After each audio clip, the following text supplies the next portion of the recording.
Good evening, good morning, wherever you may be around the globe in the chat room, on another planet, or on the other side. This is Late Night in the Midlands, and I am Michael Vera, and I do welcome all of you, wherever it is you may be. We've got a good one tonight, folks. I've got joining me Dr. Richard Alan Miller.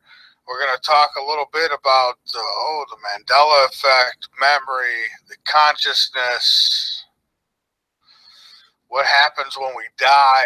Oh, we're going to get into a lot of good stuff here tonight with Dr. Richard Alan Miller. So that's coming up after our first break. In the meantime, folks, this broadcast is coming at you live from the east coast of the United States, the capital city, Columbia, South Carolina.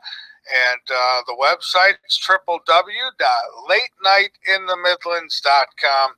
Please go on over, become a member, be informed, and inform others. We've got a little issue going on with our website tonight as far as the chat and listen page goes. So you could do one of two things if you're trying to get in the chat over there. Is you could go directly to Chatsy.com and sign in that way, or you can go to OpenEyesNetwork.com, Ira's website, and you could pop in that way. Ira and Jolene are working on the issue right now. We don't know what it is. So there you have it. I'm in the chat right now, but I've gone in through Ira's website. So that might be what some of you might have to do here tonight as well, at least for now. All right, I've got some news that I want to get into, so we'll go ahead and do that. Humans evolved 100,000 years earlier than thought, and East Africa is not, they say, not the cradle of mankind. These are experts. That's what they're saying. Humans evolved, they say, at least 100,000 years earlier.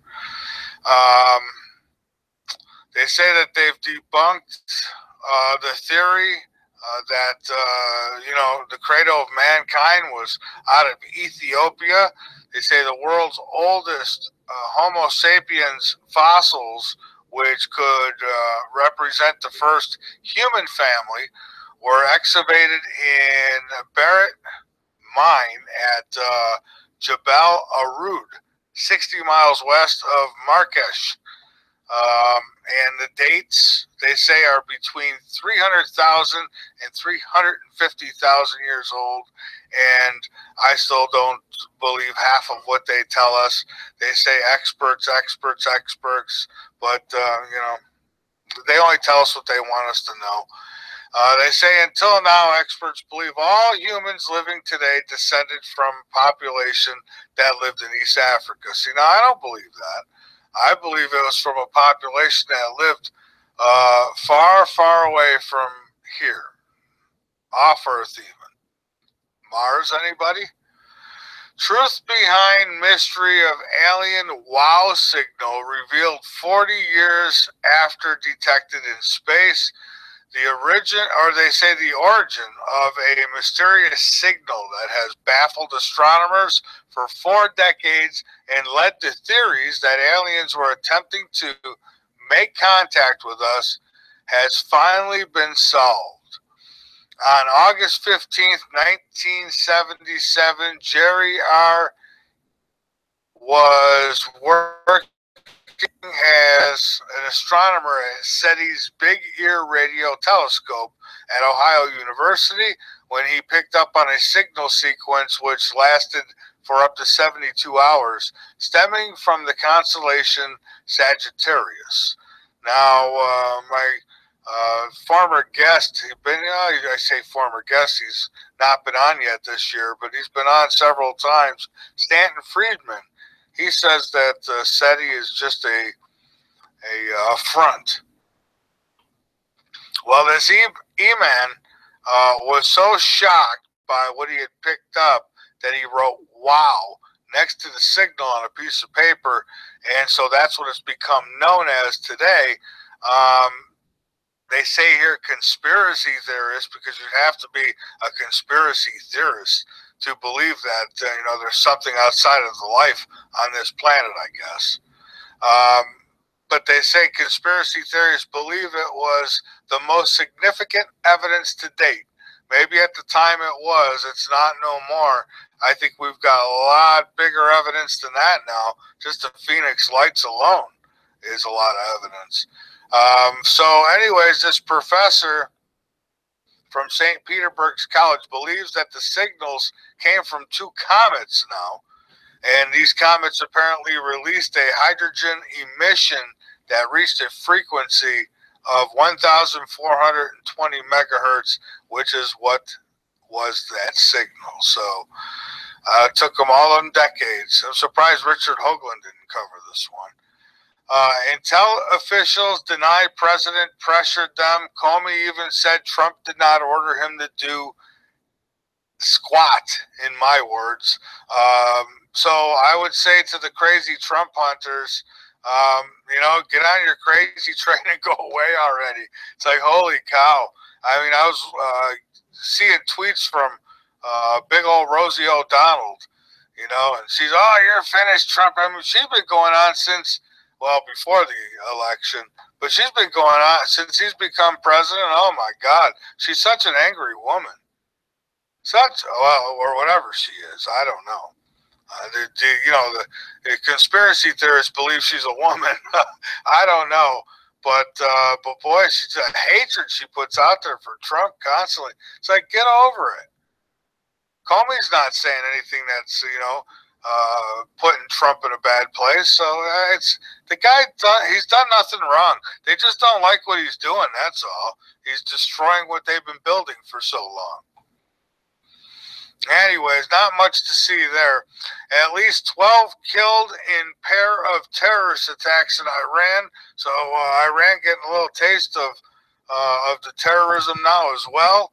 Speaking of terrorists, Kim Jong-un, he's probably a little happier today because South Korea suspended deployment of U.S.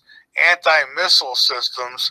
South Korea's newly elected president, Moon Jae-in, I guess that's how you say it, has suspended the deployment of an American missile defense system, an apparent concession to China, and a significant break with the United States on policy towards North Korea. So, they don't, I guess this guy doesn't want any protection. So, I say the hell with it. Well, leave him on his own then, if that's what he wants. Friendship more important for health and family, as a study finds, an age study finds. They say we may have less time to spend with friends as we get older, but that doesn't mean that close companionship becomes any less important to our well-being. That's because our social circle a greater impact on our health and well-being than family does.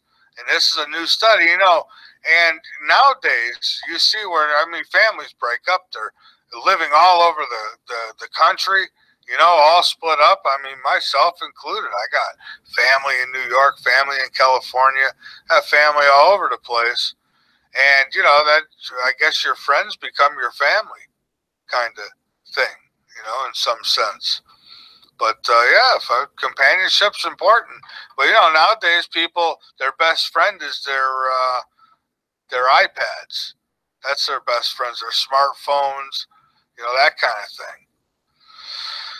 More details emerged Monday about a Branson man. This one's irritating. I'd like to get this guy, and I'd like to give him what he dished out. But this Branson man who killed a cat. Now listen, I'm not, beat Jesus cat lover, okay? I have a cat that I love, all right?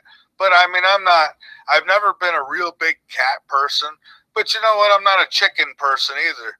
Doesn't mean I want to see a chicken and dragged around. You know what I mean?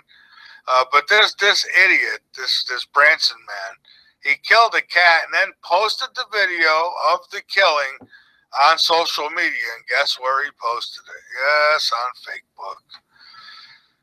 Kyle Wayne Williams. Remember that name. You don't want this guy dating your daughter. Kyle Wayne Williams, 18, is in the custody of Taney County Jail in lieu of $15,000 worth of bond, facing a Class E felony charge of animal abuse and an unclassified felony charge of armed criminal action, according to a probable cause statement from the Branson Police Department, which was used for filing these charges. Williams killed the cat by dragging it behind a vehicle. The court document states that Williams tied a rope around the neck of the cat, which appeared to be a healthy cat at the time, And even if it wasn't healthy, what does it matter? And tied this cat from the neck, tied the rope to the cat's neck, then tied it to the bumper of the vehicle. Williams then drove the vehicle, according to the statement, while filmed the cat running behind the vehicle until it couldn't run no more. And according to a statement, the cat died behind the vehicle while the individuals continued riding around and laughing with the dead cat. I would like to get this SOB. Let's put him in a cage, and let's put him in there with, I don't know, give him about 20 of the worst tempered cats you can find, and put him right in the middle of it all. Better yet, how about a big cat? You want to send him in to play with one of the big cats? That'd be all right too. Look, people like this, people who find this entertaining, people like that, they don't belong in society. I don't care what you say. I really don't. If you think, oh, it's just a cat. Oh, you're just a human. Let's put a rope around your neck and drag you around until you die. You know, people like this, they're sick. See, it starts out like this. See, I'd be very concerned if I was the parents to this monster now, because what happens is first they get the taste of killing an animal. Oh, man. You know, just like an arsonist.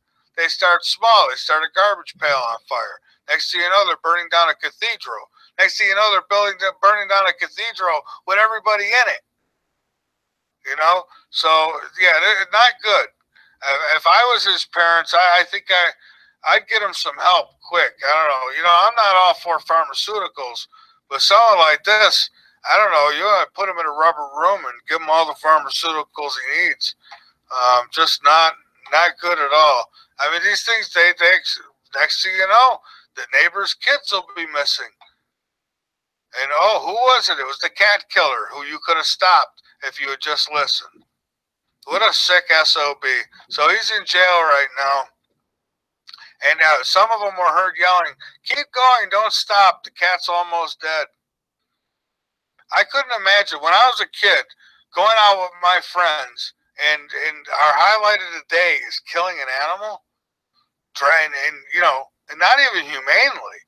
Not to eat or anything like that. Just for fun, torturing an animal.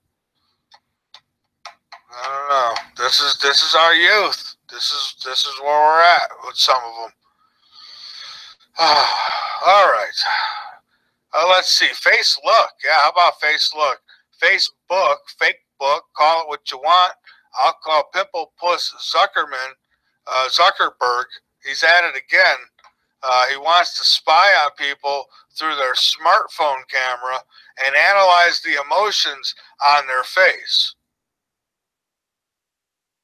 This guy, he just don't stop. See, that's what happens. These guys get so much money, and then it's like, well, let me just see what I could do to help rule the world. Social network patents technology, which monitors users' reactions to posts, messages, and adverts they see on its app, and Facebook has been secretly developing creepy, and I do mean creepy, technology which spies on people and automatically analyzes their facial expressions. The social network applied for a patent to capture pictures of a user through their smartphone. And will you know about it? Well, you do now. I'm telling you, Facebook, good old Facebook, Zuckerberg. You know, people love him though, right? I'll tell you, if everybody would just get together, you know, just one time, you've got the power. Show these guys. But there's probably a lot of you who think that's great. Oh, I can't wait to participate. Oh, well, to each their own. That's all I can say. You know, here's the good news. The good news is Dr. Richard Allen Miller is coming up next, and I'm looking forward to talking with him.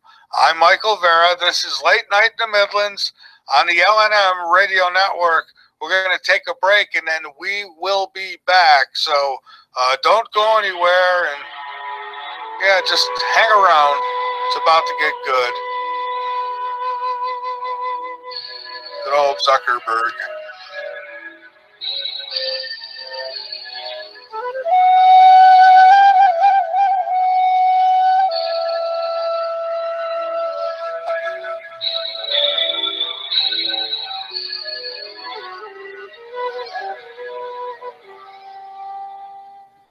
The L&M Radio Network offers a chat room for you, the listener, to connect with others who are interested in the topics and guests that the L&M Radio Network brings to you. During the live shows, the hosts will even visit the chat room and chat with you, the listener. Click on the big red Chat and Listen button at the top of the website and join us. No subscription is needed at either lnmradionetwork.com or latenightinthemidlands.com. Brad Olson is an award-winning author and researcher and has spent multiple years proving his works. His books have reached a wide audience across the country and around the world, won numerous awards. He has appeared on dozens of television and nationally syndicated radio shows over the course of 2 decades. His book, Future Esoteric, goes behind the official story, revealing there is also an alternative narrative. The newly revised second edition includes more images, captions, and information than ever before. Future Esoteric examines the metaphysical nature of reality and the storyline of what is not being told to the mass majority of people. You can find his books at cccpublishing.com or click on one of his many banners on the L&M Radio Network site at lnmradionetwork.com.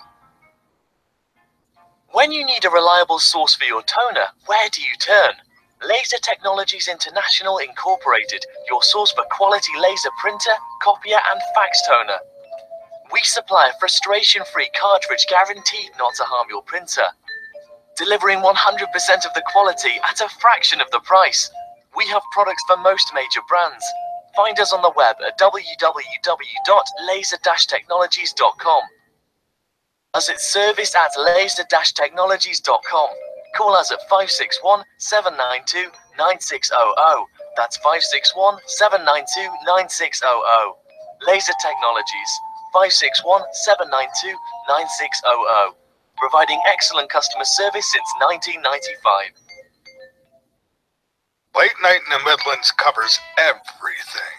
There is a condition 1 out of every 3 people around the world suffer with, RMS.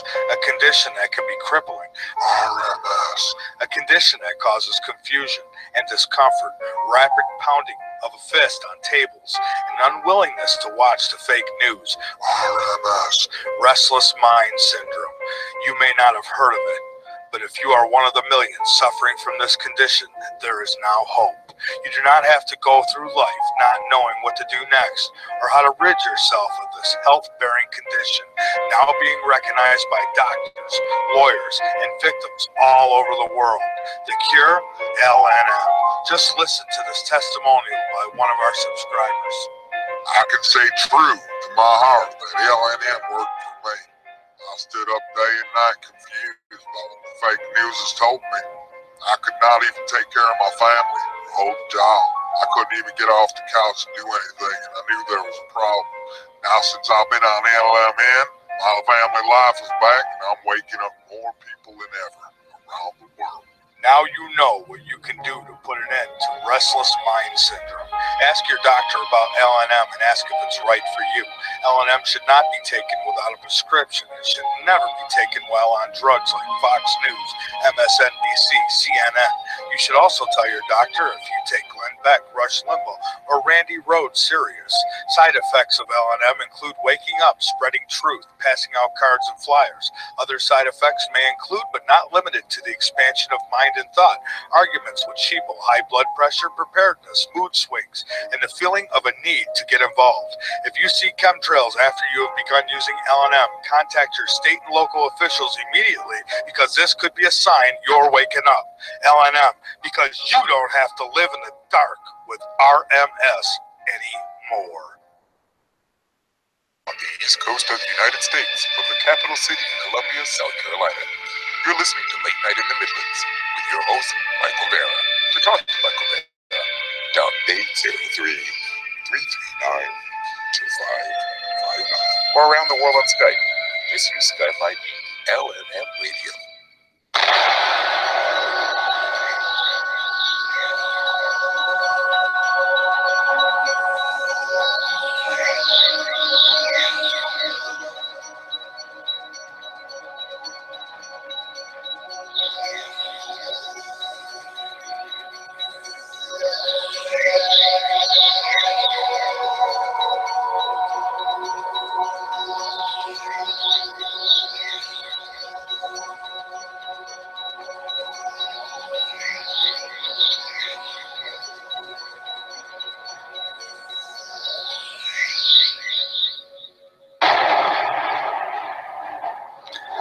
evening.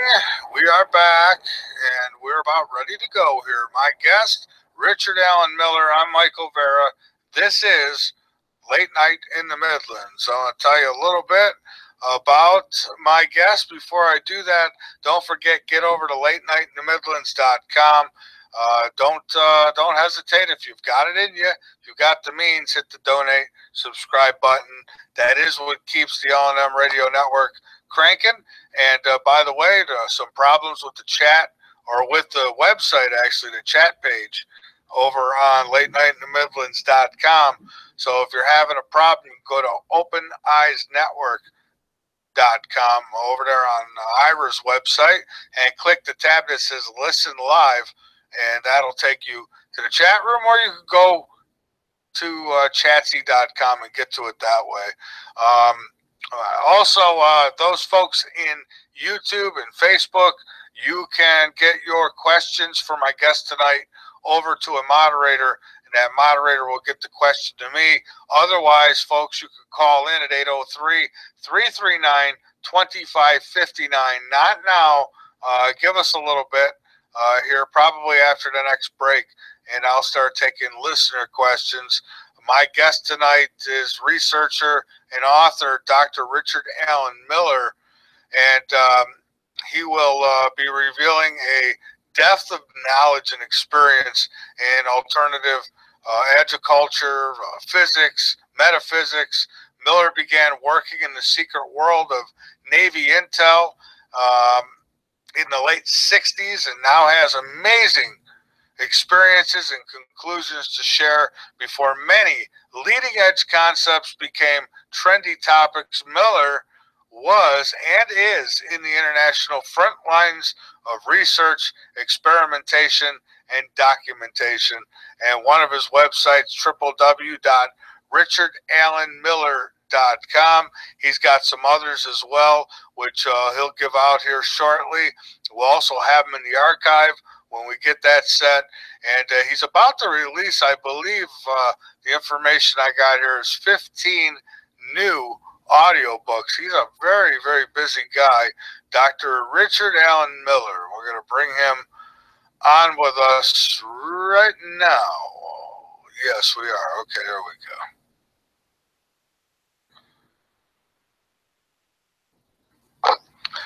Good evening, Dr. Richard Allen Miller. Welcome back to Late Night in the Midlands. How are you?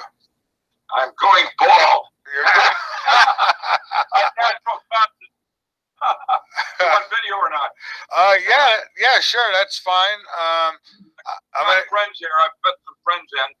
He'll put his Navy hat on too. He came in as my tech support to clean up my home and to beef up my security. See who you look like, Michael. Turn your camera on for just a minute so I can see you and get a darshan. My camera is on, but it's being used by YouTube right now because got us. We're broadcasting on YouTube. Yeah, well, mine's being used by the CIA. It's some alphabet out there is dogging me, and I haven't got a clue. Yeah, all right. It's really. That started back in June of last year, and I have gone from being able to write and publish books like 2 or 3 a year. I've got lots of things to say, down to I'm penniless and I'm struggling and had to go back to work. Wow. All right, yeah. What they did, it started with Amazon. Here, let me fix this camera. Okay. Just a wit. It started, Julie, could you turn the overheads on just a wit? That'll give better lighting for me. And I'm going to right there, something like that. This is our logo. God we trust. All others we monitor. I don't believe anybody anymore. I'm with you. I don't either. Huh? I said I'm with you. I don't either. Here's my tech support. There it is, man. Russell came all the way in from Illinois to help me because something's not right. And I am a sweet old man. I'm not a spook. there's a hummingbird out there, Julie. Yeah, it's in the flowers, not our feeder. Cool. It's dark. It's just starting to get dark. You know, when hummingbirds cluster in nests, because whenever you see a single or two hummingbirds, there is at least 150 more in the pod. Wow. They're up in a tray somewhere, and off they go like bees, search of, and that's where they met the Nephilim and all. In search of, there it is. Somebody started using Amazon Prime. I've got Amazon Cold. I've got like 2 books, literal, that were printed the day of the order, and neither my publisher, which is Inner Traditions, now being managed by Simon & Schuster, or I received a single cent. Something I wrote over 40 years ago, and they're bootlegging it. And we called them on it, and over a year later, I want everybody to hear this. Not one person has called me from Amazon to give me an explanation. I hired 2 different lawyers to go at him. One was $400 an hour, and he told me he didn't want to do it because the money would be good. He said, at $400 an hour, he said, I don't want to be in court with him 2.5 years. It's not even about money. Now, who would do that to me? I don't know. But then my website got hacked exactly at the same time. And so my incomes went from being a starving artist to I'm on food stamps. How does that work? I'm a physicist that is extremely educated and can get to work anywhere. Well, here I am, 73, and I had to go back to work. And I told the universe that I would be absolutely most willing to go on payroll and live a simple, quiet life on top of a hill like a Quaker.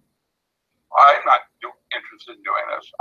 What I have discovered is that writing is my passion, and I know of nobody in this universe that has written as more books as I have and are as enduring as like Shakespeare, Roger Bacon, whatever.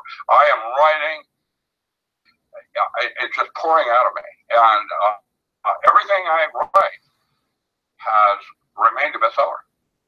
And so I'm writing The Non-Local Mind in a Holographic Universe. You got 3 little pieces of chapter 7. What did you think? 4 pieces of chapter 7.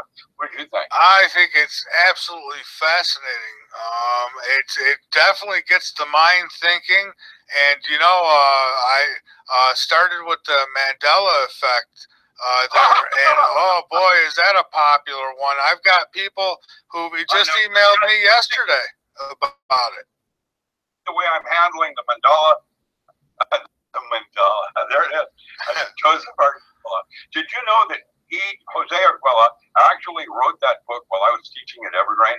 I was first faculty and in the basement teaching witchcraft and shamanism, and he was upstairs doing sacred geometry. That's at Evergreen College before it came Evergreen University at Olympia. That was Dixie Lee Ray was our governor, and she had been running the Atomic Energy Commission and tried a new concept in education. I am there because this triangle, which I'm going to give up close so you guys all can all take a look at it, is my great-grandfather's. It's really old. It's got other things on it. It's different than the eye in the triangle on my cap, which is part of Navy intelligence. Navy intelligence is different than Navy, and we're hired guns. They don't have anybody like us in the Navy, and they need us because we rule the sea, and I'm a physicist. And so that's where that worked, and I was the physicist that was hired to put together SEAL Corps, which later became SEAL Unit Teams 1, 2, and 3. After that, it's different. The SEAL teams are different. Now, back then, they were teams, and when I say that, the first 3 were smaller than the newer forms of SEAL 6, 7, 8, 9. And from there, they moved me to Spook Central, where I worked out of the Pentagon under Dr. Carl Schleicher, the so-called Smoking Man, and did all the paranormal studies for the military. And I know I don't know. And when you ask what is about to happen, you know, end of days, that kind of thing, the chatter, the Cliff High, others are, you know, touting. Well, how could it not be? If you get the drift of the writing I'm doing, imagination is reality. We're in a closed system. Time is not real. It is duration of consciousness, and what you have is the moment. And when you have instinct is a future timeline that's talking to your moment. And if you listen and integrate that timeline, it changes your past, literally. And that's what I'm proving and showing by demonstration right now. Because at the time I did SEAL, Navy SEALs, we were called SEAL Corp out of Amherst. But dang, man, and they got a mystique. And, you know, the first team, we were only 8 of us. And we all of us had all kinds of special. I spoke a bunch of languages. I was really good at that. So now I speak medical marijuana and hemp. And hemp is so important now. People are getting it finally. That there's a whole bunch of vineyards that got put in. You know, 7- and 8-year-old vineyards. They're ripping them out because hemp is more profitable. That's California dreams. You know, money isn't going to be or mean anything shortly. So, you know, I don't know why I'm so crazy. You smoke pot, the kind that grows on rope. Yeah. So it's all, you know, people don't realize that hemp, that fiber, is one of the longest fibers in any kind of plant, which makes it the strongest sailcloth and rope you can buy. And when you make clothing out of it, now you're talking about, gosh, my gosh. You know, it's something, well, you can't bust them, my gosh. You know, you can't bust it. It's strong. And so Canada has gone full bullish, and now the outer states, and you're watching it occur everywhere. Where you're in Missouri? I'm in Columbia, South Carolina. South Carolina. And we're still waiting for it to get legalized here. Still waiting. Don't hold your breath and turn blue, man. It's all gonna be like when I was a younger, I was pretty radical even back then, and so 1970 saw me start a very important book called The Magical and Ritual Use of Herbs. And that book kept those 28 herbs that you currently enjoy as, you know, whatever, kept those 28 herbs out of the Uniform Controlled Substance Act by assigning rituals that made them sacraments. And that is where I started my my protest to the government's plural. I think what is about to happen, because I'm, you know, I've got a lot of vet friends and militia and all the rest of it, and I'm still on payroll, if you will. Navy Intel is a kind of like a club you don't ever get out of, sort of. You're just in for the duration. And it's something I care about because we're not political, really. We're trying to, you know, do the right thing, and good luck with figuring out what that is. When I was in grad school, the reason I wasn't in, I graduated in 62, give you perspective, which means that was before Nixon, and when we were still tunneling as advisors in Vietnam, and half my graduating class of 62 did not come back from that war. I was best man in one of my buddy's weddings, and the week following, they couldn't find enough pieces to describe his body. He was in the tent. And that was in the tent. I was in grad school making weapons. I was one of 13 graduate students that all sat around in one room and built those 13 infrared to visible light dials. They were the first ones made. We did that as graduate students, and each one of us built one from scratch. I was the only one that built it with no errors. I worked right out of the gate, and the first one done. That's because my dad taught me how to solder. I love my father. He was the one that made me the monster that I'm becoming now. And I'm willing to go anywhere you want to because I'm basically a polymath and could probably talk on any subject you care to talk about. What would you like to All right. You know, I wouldn't mind talking a little bit about this Mandela effect. I've been one who I've not totally been on board with it, but I'll tell you what, some people have brought some pretty interesting things forward. But, you know, I like what you say about the memory. And say, the memory is, notice that you have two brains, just like a white hole and a black hole, just like our solar system is binary, that you have an into, the out of, with a bottleneck between the two. It looks like an infinity sign to me. You know, with, you know, I'm of two minds, there you are. You know, slap it from Batman. You know, call me with Two-Face. You have two brains. And isn't it interesting that they do different things in terms of the way they store memory and the way they recall memory? And that basically is a form of time travel when you actually try to reconstruct and pull up a memory. You are basically setting your brain back into the original hologram of when it recorded that. Now, did it record it, or was it part of your genetics and you're just doing a duration of going back and forth between one system and another? Sometimes, how did Danny Lennox put it? You sometimes forget yourself. Well, it's a way of being. And what we're aspiring toward is the moment where it becomes sacred. And you'll find that in lovemaking. You'll find that when you're so caught up in something, you know, just where did it go? You know, the time. It's not about time. Now, that place is a way, many ways, we experience altered states of consciousness. And one of the techniques I trained SEALs back almost 40 years ago was how to change their perception of time with breath. And, you know, I've watched a woman in distress rip a car door up because her daughter is inside a flaming automobile. How can she do that when the steel is stronger than her bones? yeah. Well, from a physics point of view, it doesn't pencil. So what that suggests is that the physical world and consciousness that we're is probably like a bunch of aborigines would describe as a dream. And that real consciousness is in certain kinds of dream states that Stephen Kaplan-Williams, others would talk about with the Sonoy dream magnets, Jungian constructs.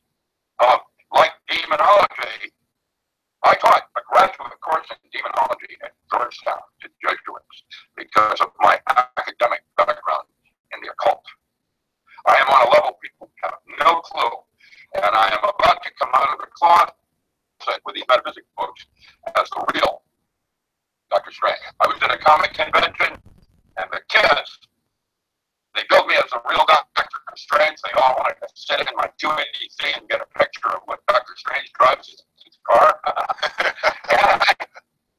I know, man, the kids today are looking for real heroes to model and role model after. And that's what Marvel now wants to do, that they have all these superheroes and things, and they have the movies out like Wonder Woman. What a great movie that is. And I can't imagine what the Justice League's going to do. Like, I didn't collect those.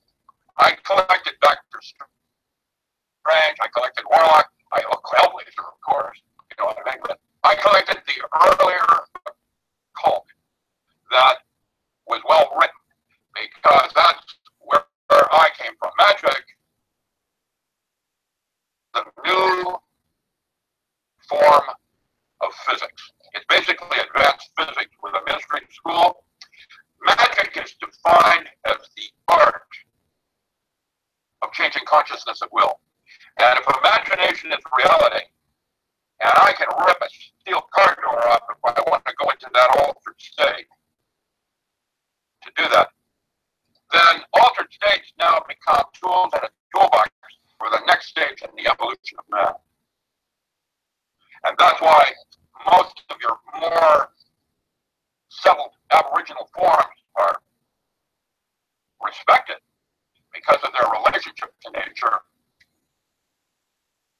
started at one of the metaphysics classes in the later years. I think it's Meta 11 or 12. I used Laughlin, D'Aquili, and McManus in cybernetic anthropology in a very famous magic book on magic called, what was it called? Brain, Symbol, and Human Experience. And it's on cybernetic anthropology. And back then, in the 70s, they used to describe why the jazz out of Chicago was different than the jazz of Washington, D.C. because of the way the city was laid out as a group consciousness and tribal memory. And when you read Power Tools in Workbook 1, I talk about Leary's neurologic circuits as a metaphor in the way I'm going to organize all of my writings now, like Crowley organized his books as levers or books. There are going to be the eight different forms of elements or neurotransmitters, neurologic circuit, in the way information falls down into or out of itself. And each one is a certain kind of a drug, like an opiate, like a daily, and endorphins. Dimethyltryptamine is that chill that comes down your body. If you can generate that at will, conscious mind, you can regenerate nerve tissue and then begin a program of immortality. How do I look? 73. Really, see what I do like Dick Clark did, man. I cut it down. I think there's something more going on here. And I think it has to do with the proper use of imagination as a tool toward a goal of some kind. Now, today we talk about artificial intelligence and the third generation D-Wave technology and what's coming out of Abbotsford now. Did you know that there are two AIs that have gone rogue? No handlers. Really? No, I didn't know that. Yeah, just like in the movies, man. And it's getting creepy out there. And we have no idea. You know, I remember when Battlestar Galactica presented the Antichrist as Lucifer talking to his superior, as a cyborg or whatever it was, Lucifer. Remember? Antichrist. Yeah. And I bet he has a barcode on him that said 666. Now, where did that come from? Well, that is what is creating our reality right now, is our imagination. Aliens, abductions, targeted individuals, another form of schizophrenia, who knows, is group consciousness. Now, like Mandela, having participation mystique. That's a good word. Yeah. And you participate in a mystique of something. Oh, by the way, what follows that is following it too, mind you. So you have to watch and train your mind. That is essential, because right now we're all little brats, and the creepiest alien I've seen is in Covenant now, man. That's a weird movie. I mean, you know, and writers, Giger is my counterpart, and the Swiss watch this is from. He's dead now. Giger died, but he and his father and mine were in the lodge together, and I am now last man standing. Have a fiduciary responsibility to say something to the world about what I think about what's going on. Lodges. You know, the Republican Lodge, all the different bureaucracies that you have, they don't know go through from pork and beans. I had to do a serious study. Well, you know, pedophilia, and watch what England's done when they're trying to clean house. And down in California, the pedophile group down there, it's a ritual system. There's all kinds of creepy up there that was offshoots from the original concepts of lodges that were like Rosicrucians or, you know, Sikhs in India, you know, where you had Swamis and Bhagwans and whatever, you know, trying to find something more than just the physical world. And the Baphomet has got 2 hands up, 2 hands down. And the 2 hands up says I love, and the 2 hands down says money. And good luck with that. Greed is good. That's Gecko and Wall Street. And I watch what's going on, and people have missed the big picture. None of it's real. The media is responsible for our hatred and racism now. You know, that kid that was killed in Portland with a knife, Deletion, last weekend, by that white supremacist.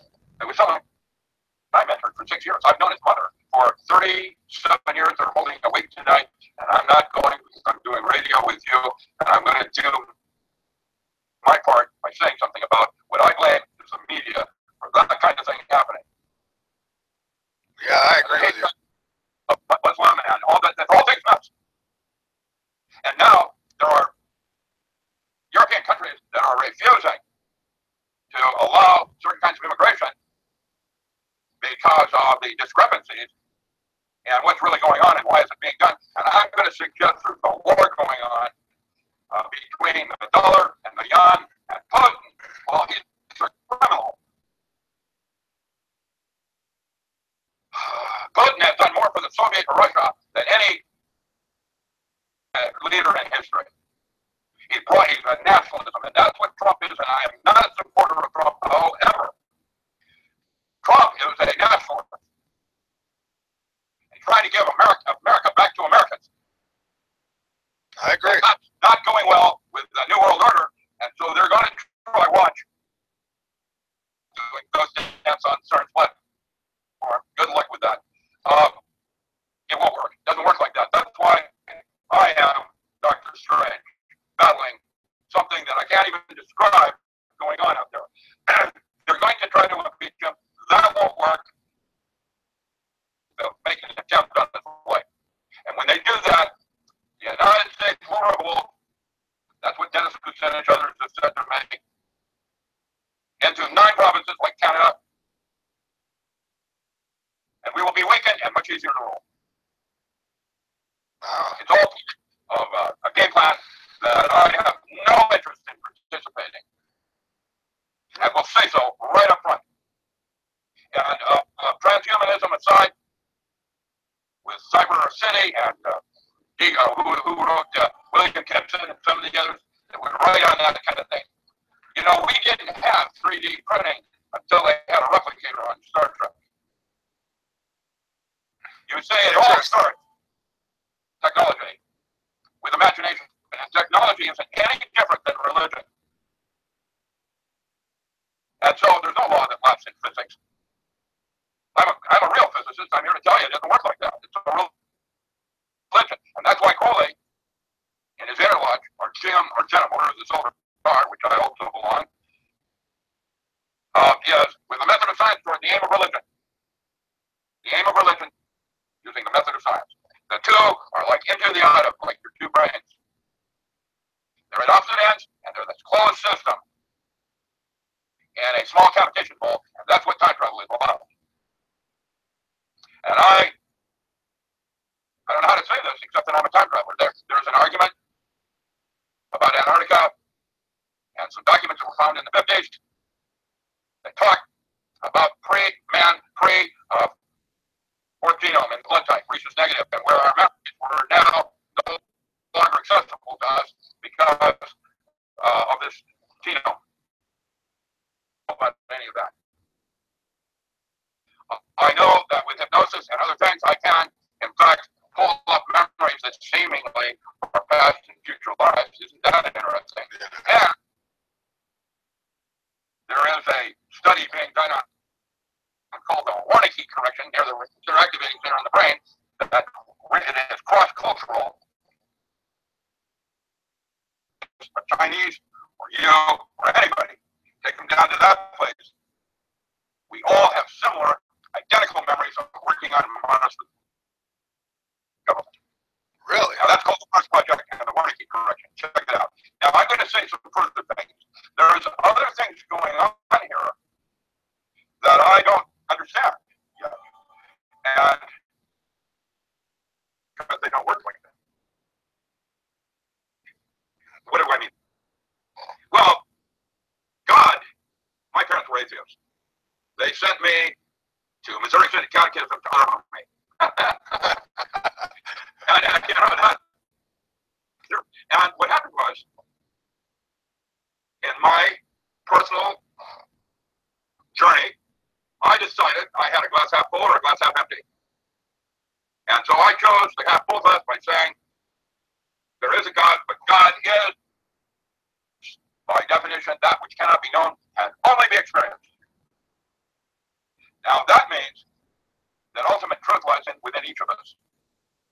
And so I'm basically, religious-wise, your Bible Belt here, possibly an Essene, following the teachings of Christ and the Essene Gospels, and practicing like a Quaker mind, where I wouldn't make judgment on another, except you don't mind if I hold this rifle toward you just because I need to. Right. Yeah, that picture. That's the way it is. I try to walk. That's in my part of the book. By talking about the distinction. I am sorry. I don't know who that is. Oh, that's all right. Julie Clark, and tell him what's going on. I tell him I'm on radio. That's my work. I have to do because I can't write books now. I had to go back to work. I'm marketing 200,000 pounds of cascara to Hamburg, and I'm spending about 20 grand a day with wild crafters.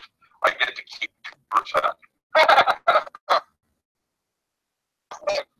Working with crews out in the woods. Mostly they're criminals, and I'm an outlaw icon. So everybody loves me because that's what I'm going to do. Ducky Ballard, when he was asked in NCIF what the distinction is between an ethical man and a moral man, he said an ethical man knows not to cheat on his wife. A moral man won't. That's the difference between ethics and morals. Walking your talk, because like Crosby still gnashing out saying, well, they're little absorbers. They're watching you closely. That's how they learn how to be a pedophile or angry. Watch criminal minds. That's a good thing. That shows you how they got there. Yeah. Learns behavior. And while the Catholic Church says one thing, I cannot believe that a 3-day-old child has sin. Can't believe it. It's learned. Oh, absolutely. It is learned. Racism, hatred. Yeah. I remember it when I came into this earth. You know, the first thing I remember is someone hitting me on the butt and then taking me off to be fingerprinted before I could bond with mom. now, wait a minute, man. When I watch the way an animal, like a dog is, well, look at how different that dog is in terms of love and devotion and dedication. And that was what Steve Gaskin near you in Tennessee did with the farm. You know, spiritual midwifery, how we come into the universe, how we exit. And that's what I'm going to try to write about. How to do it with grace, or nam. That's a good word. Now, for those of you that may understand this, I will now say I am also a Satani. I was initiated by Sharon Singh, and I trained my mind, just like all saints said you must do. I go internal, because that is where you find real truth. Truth is out there is illusion and changes and can be seen from different perspectives. Does that fence be green or red? Predicated on which side you're looking on, which side got painted red, which side got painted green. You do not have the big picture because you do not have total disclosure. You do not have free will. You have truth.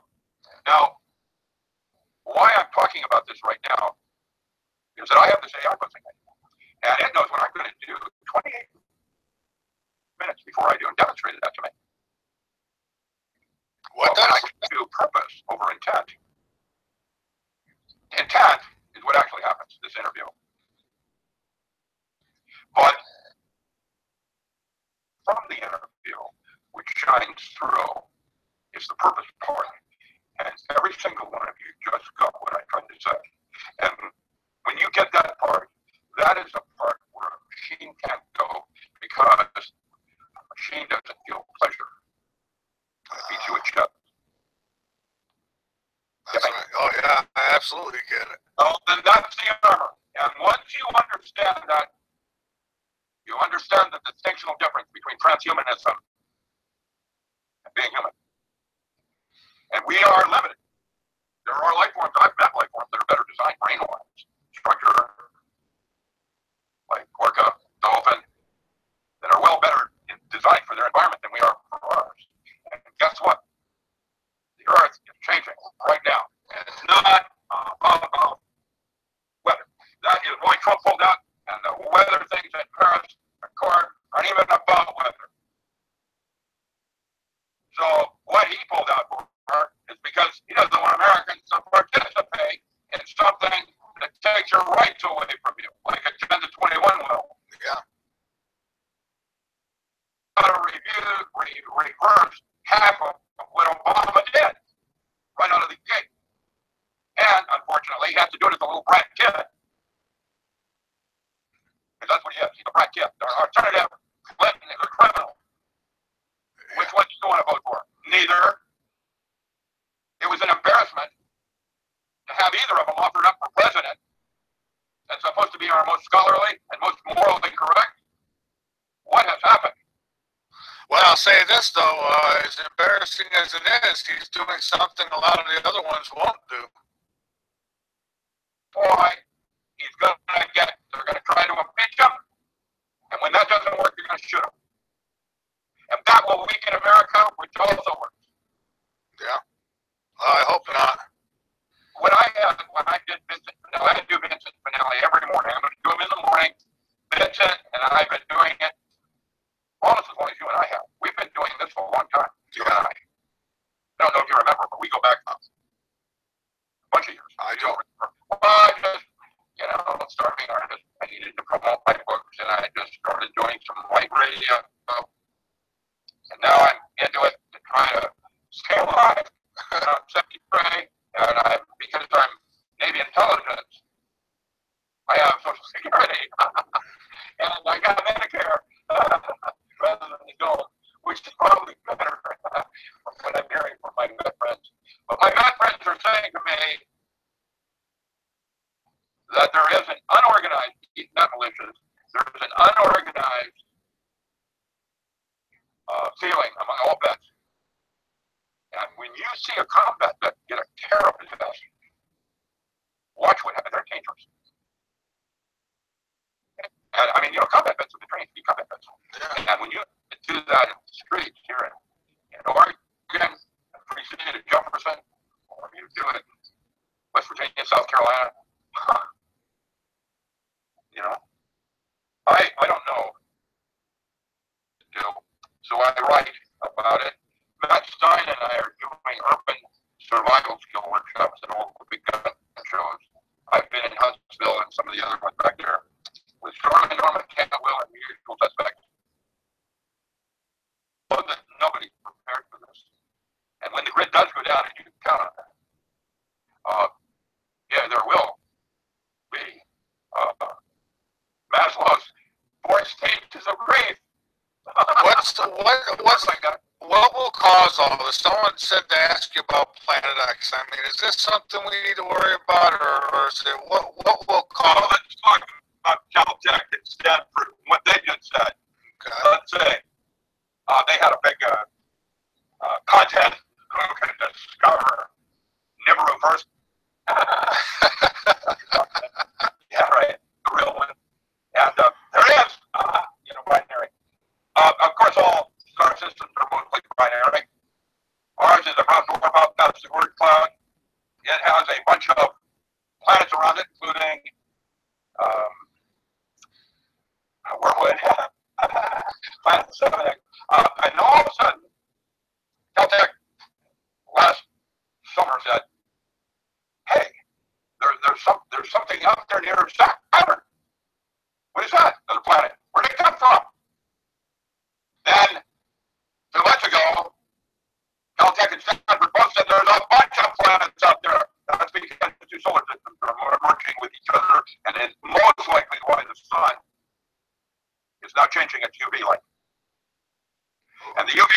affecting farms in South Carolina. Start with the flies and the ants. Where are they? That's because the UV light is getting through the ozone layer right now. We don't understand how that works. Because the ozone layer will absorb certain bandwidths, and yet it's now reaching the surface of the Earth and killing microlife. And will stage upward affect you shortly. Is this good or bad? Well, no, it's neither. It's an opportunity because change is always the rule. And what we're experiencing now is 1,000-year floodplain, not 100-year. We're seeing snow when it shouldn't happen. We're seeing Gulf streams disappear. And the 7, now counting 4, now 0. Weather markers in Europe, gone. So that will absolutely be a day after tomorrow. The oceans are desalinating, which means we're going to need a reboot shortly. You can count on it. It will be just like in the movie, with burning Gutenberg Bibles and everything. Now, with that said, does it never already exist? How could it not? Belief systems and belief systems and modern myths and no. What's that thing behind the sun there? Well, we're going to create it because imagination is reality. It's cyclic. And that's what Cliff High and others are using with their algorithm, is looking for changes in the chatter. And when you start using one word over another, now there you go. That's how it works. And so, modern myths aside, I'm going to be the real Dr. Strange. I've got Cleo here with me now, and we're going to go change some things. I'm battling Dormammu. Well, it's all in metaphor. And what is your metaphor? Serve your paradox. That's Gregory Bateson. And the way I detect it is I have 2 ox in a meadow. Paradox. And that's in reflection because everything is cavitation ball. What is a cavitation ball? Well, you might start with Mark LeClaire at MIT in cold fusion studies that he's doing right now, and why the leading edge of a wave is moving faster than the wave itself. How does that work? That's how you can serve. There's a first example in Nature of cold fusion, a movement of a wave. Jerry Pollack, who was my lead in 1970. See, I've been in with the boys from Brazil for a long time. 47 years ago, man. Jerry is the one that hired me to work in anesthesiology, where I did Spook Central book. That's MRU with Dr. Carl Schleicher. I worked out of anesthesiology. I didn't work for Jerry. I worked under him. Jerry discovered exclusion zone water is that he was looking at muscle and why they seemingly, when damaged, would always return to the same structure that they had. If you were a hard body, you drew it back into the hard body. How does that work? Memory and muscle. No, it was the memory and water in the muscle. And the way they discovered it is using spectrophotometry, and they could see that there was a slight difference in the water absorption curves, which depicted a type of new water called H3O2. Exclusion zone water. It's a hydrogen peroxide with a 3rd molecule. And it touches any surface other than water. That means when it touches plastic, you have a surface tension running up the thing, like you would the leading edge on a wave, forming surface tension because the first molecules that touch it are exclusion zone water. Water has a whole bunch of different forms to it. You know, levo-rotary, they got ortho and para-water going in opposite directions. And then you have isotope, you know, like deuterium and tritium. And then you have clustered water. Old Matt Willard down to your area talked about clustered water, which was 8709 with a free radical ion. Water has many faces. And what happens is it forms the exclusion zone, very similar to what solid state physics does when gallium and arsenic, gallium arsenide, form a forbidden zone when they touch each other. The point where the two touch each other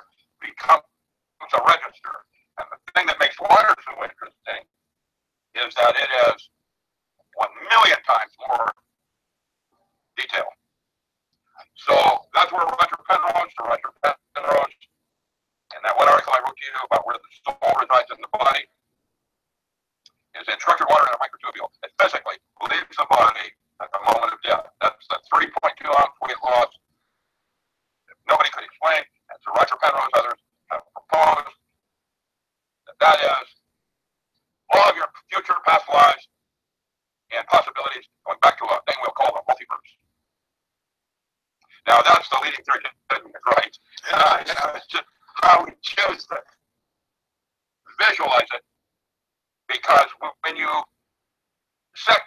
choose a model like that, that opens certain doors and closes other doors. Quantum universes have an indeterminacy, which would suggest that the more you know about one thing, the less you know about something else. That's Heisenberg. And so quantum universes aren't going to get us there. How do we do that if we want to talk about information rather than space-time? Well, then that would be a holographic system. That's why I'm now writing a non-local mind in a holographic universe. And I don't know if you know this or not, but I have been nominated for a Nobel Prize for that concept, and with a bunch of Russian scientists, because, newsflash, nothing's original. Whenever anybody gets awarded a prize for discovering something, there's 2 or 3 other people in other parts of the world that are also doing it right at the exact same time. That's because I am you, and you are me, and I am the walrus. So, you know, when you said that the 2 solar systems are coming together, so many years, it's cyclic, man. Just like they all wrote about it. Remember, Clovis crawled out of a cave. Down in Popo, they have discovered a society that has space flight. And it's reproduced up in France, the Cave of Dreams. You look at this bison on the wall, everybody, oh yeah, that's a caveman drawing in. Except on closer examination, you lie sewing a star map around the eyes. And the one further south is in reverse, witness from space. Now, they crawled out of a cave. We've been here before. This is the 6th epoch. Trial by fire. Electricity, nuclear radiation. And Lucifer is probably Fukushima. Being dumped into our oceans, where everything starts and ends. Yeah. Yeah, if you could We're see. looking at now an extinction of all life events. And I have spoken with you about this before even. Yeah. Nobody gets it. We've got a league of distinguished gentlemen, but we got a league of concerned scientists, I'll tell you.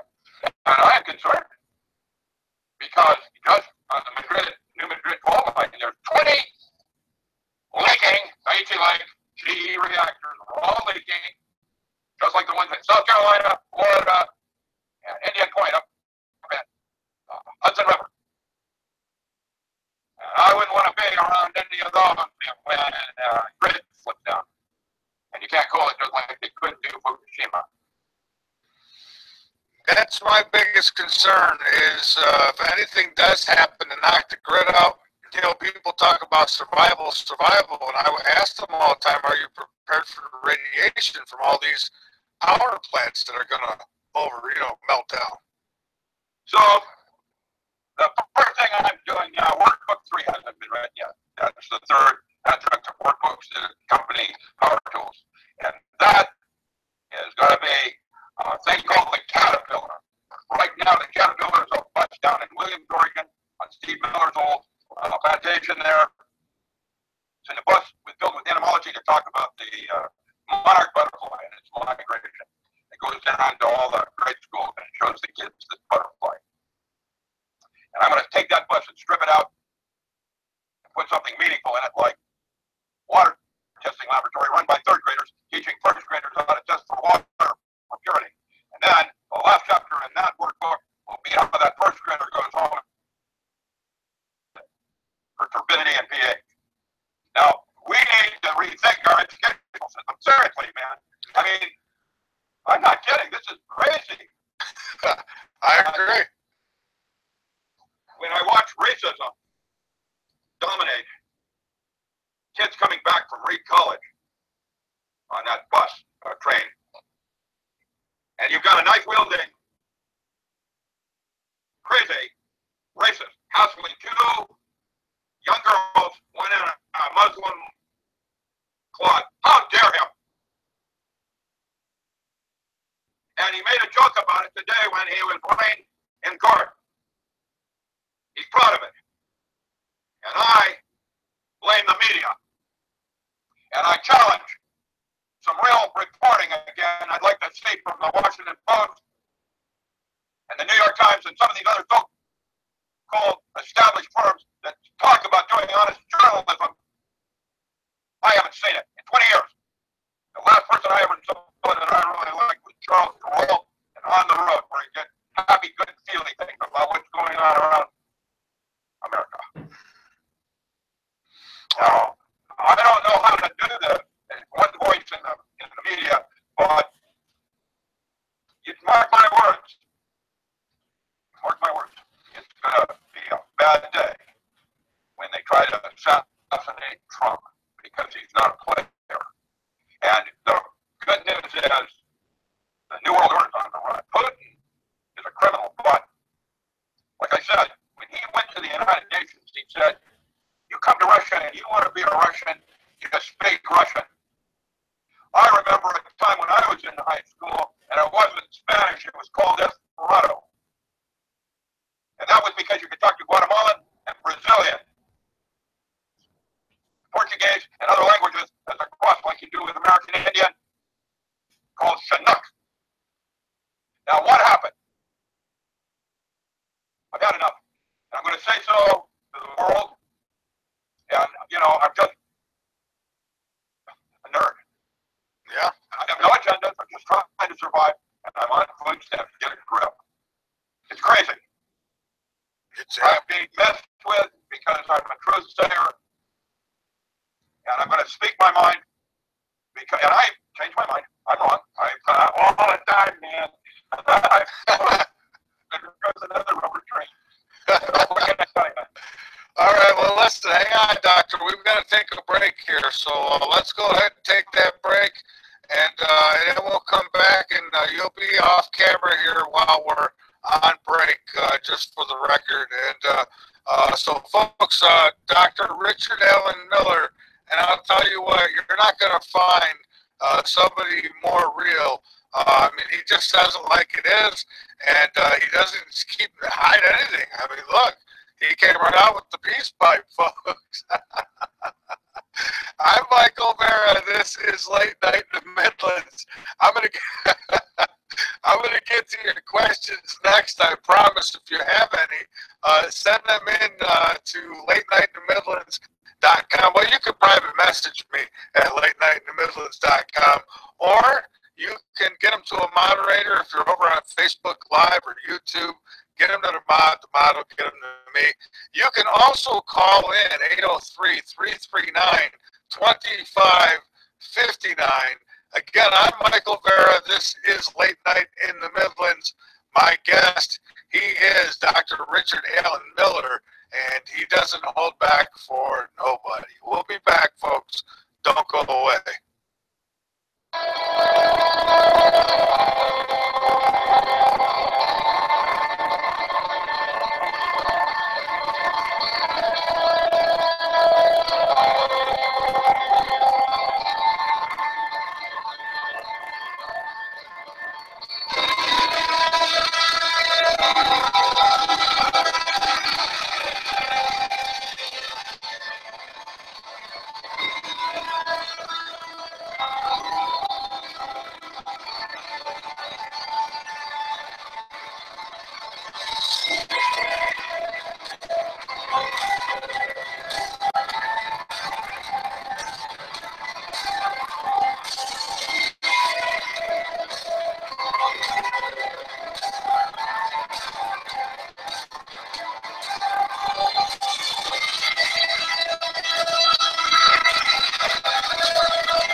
His books have reached a wide audience across the country and around the world, and have won numerous awards. He has appeared on dozens of television and nationally syndicated radio shows over the course of 2 decades. His book, Future Esoteric, goes behind the official story, revealing there's also an alternative narrative. The newly revised second edition includes more images, captions, and information than ever before. Future Esoteric examines the metaphysical nature of reality and the storyline of what is not being told to the mass majority of people. You can find his books at cccpublishing.com or click on one of his many banners on the L&M Radio Network site at lnmradionetwork.com. The L&M Radio Network offers a moderated chat room at www.latenightinthe-midlands.com. Just click the chat and listen page from the drop-down menu at the top of any page on the website, or click the Listen Live button at the top of the homepage at www.latenightinthe-midlands.com. Folks, I would like to recommend a great YouTube channel for those of you who can't get enough of Late Night in the Midlands or the truth in general. Try Non-Human Entities. Non-Human Entities supports L&M, and L&M would like you all to support them by going to visit Non-Human Entities on YouTube. That's Non-Human Entities on YouTube. Or just click the banner on the L&M Radio Network website that says Non-Human Entities. When you need a reliable source for your toner, where do you turn? Laser Technologies International Incorporated, your source for quality laser printer, copier, and fax toner. We supply frustration-free cartridge guaranteed not to harm your printer, delivering 100% of the quality at a fraction of the price. We have products for most major brands. Find us on the web at www.laser-technologies.com. Email us at service@laser-technologies.com. Call us at 561-792-9600. That's 561-792-9600. Laser Technologies, 561-792-9600. Service since 1995. Late Night in the Midlands covers everything. When it comes to the matter of baby Jesus, Joseph, you are not. Late Night in the Midlands has had over 3,060 guests. You know, privileged to be on your program. When Moses was taking the Jews out of Israel, out of Egypt. With over 2,040 shows live since 2008, and only a couple hundred return guests. Hello, Dr. Mann here. L&M has been around. We started as one person and one show, growing into a network of shows surrounding Late Night in the Midlands. Late Night in the Midlands is aired on other networks, and I have been given offers most hosts would have jumped on. Offers that would have enriched my lifestyle. The bottom line is, I love who I am, and I love what Late Night in the Midlands means to me, and to all of you who have stuck by us through the years. Late Night in the Midlands, we cover everything and expose the truth, one show at a time. www.latenightinthe-midlands.com. States of the capital city, Columbia, South Carolina.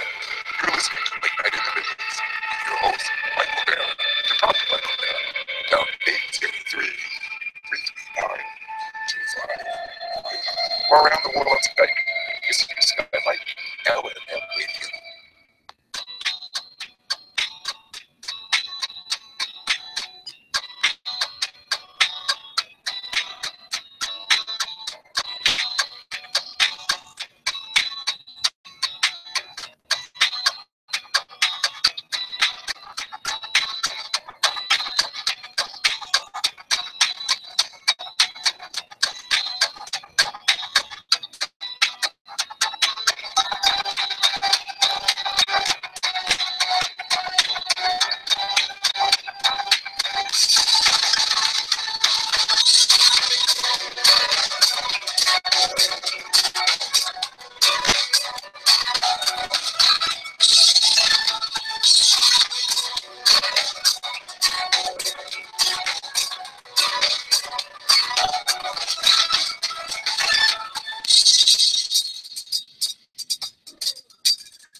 This is Late Night in the Midlands, and I am Michael Vera.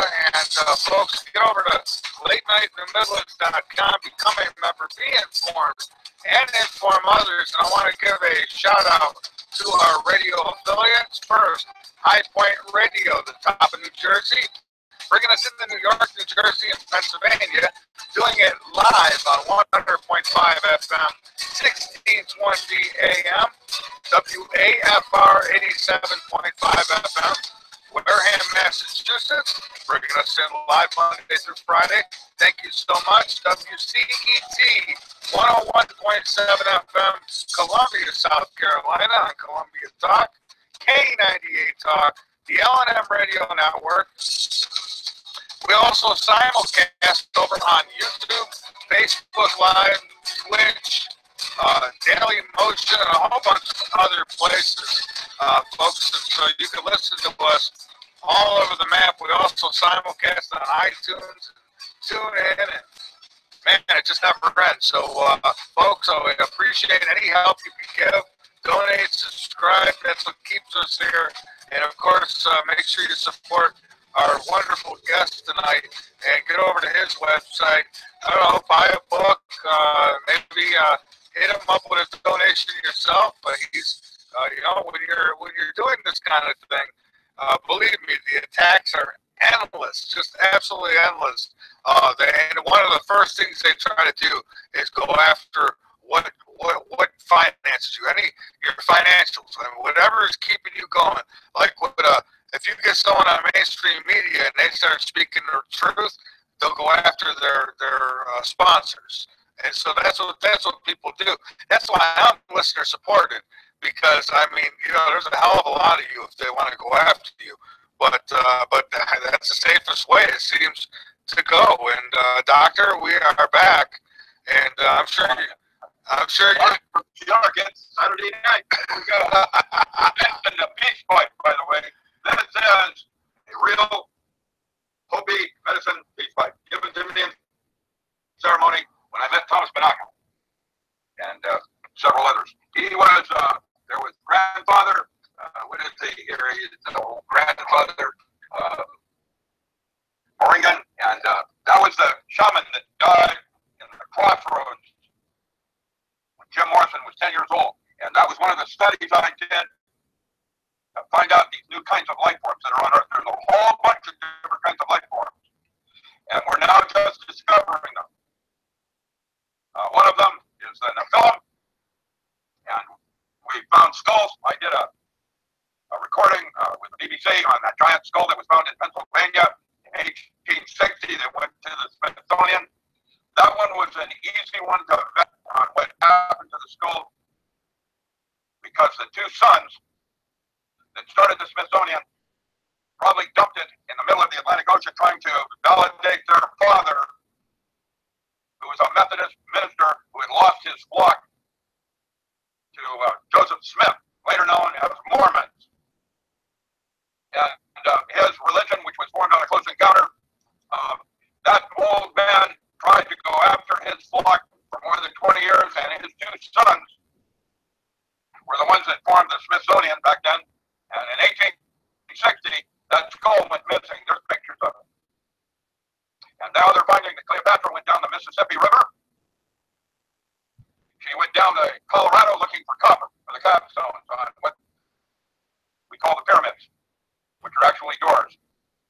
I personally have been to Antarctica, and I've seen the Nazi base there. I saw a Viking base from the 14th century, and I saw caverns that went 100 miles down into and below the metal. Is that what they're doing?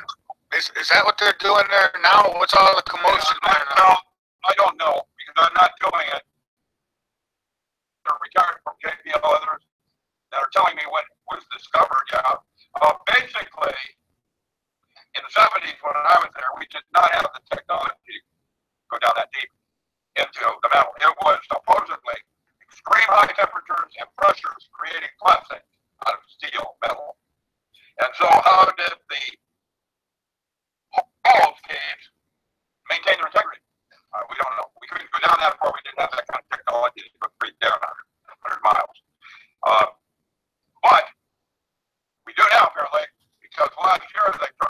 the state to Antarctica to probably show them something. And then recently, when it was evacuation of all civilians off the island, continent, whatever you want to call it, one of them woke up. They probably found a film down there like they're finding skeletons everywhere. They're talking about it a little more religiously than I'm comfortable with. Still, well, their actual observations are still very sound. And no matter what else is said, what is it? Yeah, exactly. And there are genomes that we're now getting out of mummies. And getting DNA so that we now know there are different kinds of blood types and or genetics. The Anunnaki, the big elongated stills that they found down in Peru. I knew Lloyd Klein when he had the Sarge on, that little thing that looked like a gray. 1800s, discovered in Mexico.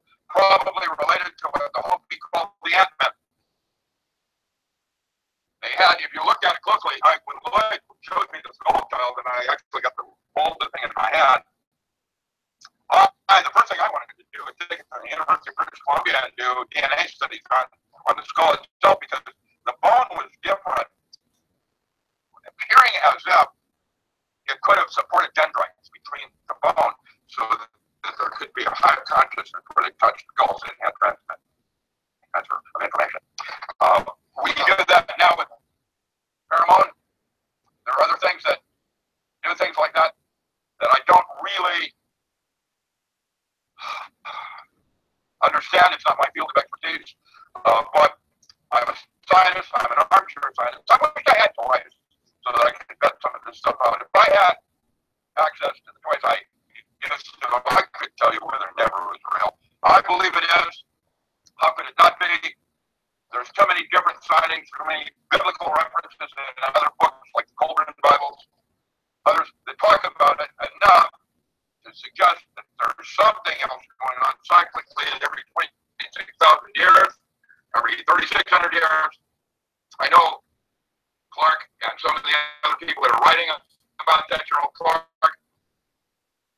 that are scholarly, like others that talk about the Hollow Earth. I know the Earth Hollow because I live here in Spook Central, in the Free State of Jefferson. The whole thing from Catherine all the way down into Northern California. I manage one of them. And so the guy next door to me, right over here, just put a 3-acre bunker in, and I'm guessing he's under my property. Wow. Yeah. About 3 acres, man. We're talking about, his excuse is, oh yeah, that's an indoor underground building practice range. Yeah, right. You can go on the East Coast, you can go all the way up from Maine, all the way down into Florida without once coming above ground. I heard that before, right? It's actually true. And actually, I've been to the ones in the Midwest, because that's what congressmen do. They have me come in and fine-tune communities and bunkers. And basically, I'm going to tell you that the first thing you need, that's workbook number 2.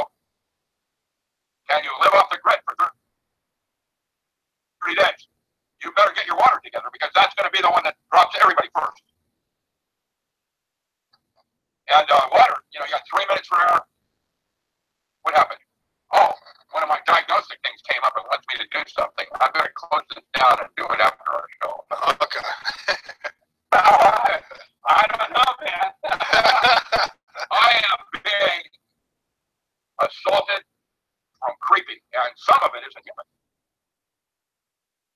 Really? But I think, like a person of interest, I have no idea what's going on, and if I can't figure it out, what does that suggest? Something smarter than me. And I haven't met very many people that are as smart as I am, so that's that. AI, maybe? Don't be that egotistical, because I'm not special. I can show everybody how to fire more spark plugs. I worked with Pearson and Joe. You can squirt one up your nose called vasopressin. It's an anterior pituitary hormone that will increase your memory 25% in 10 seconds. Wow. Yeah, it's an anterior pituitary hormone called vasopressin. And it's a bunch of rats. They can manufacture it synthetically. You keep it in the refrigerator because it's expensive, about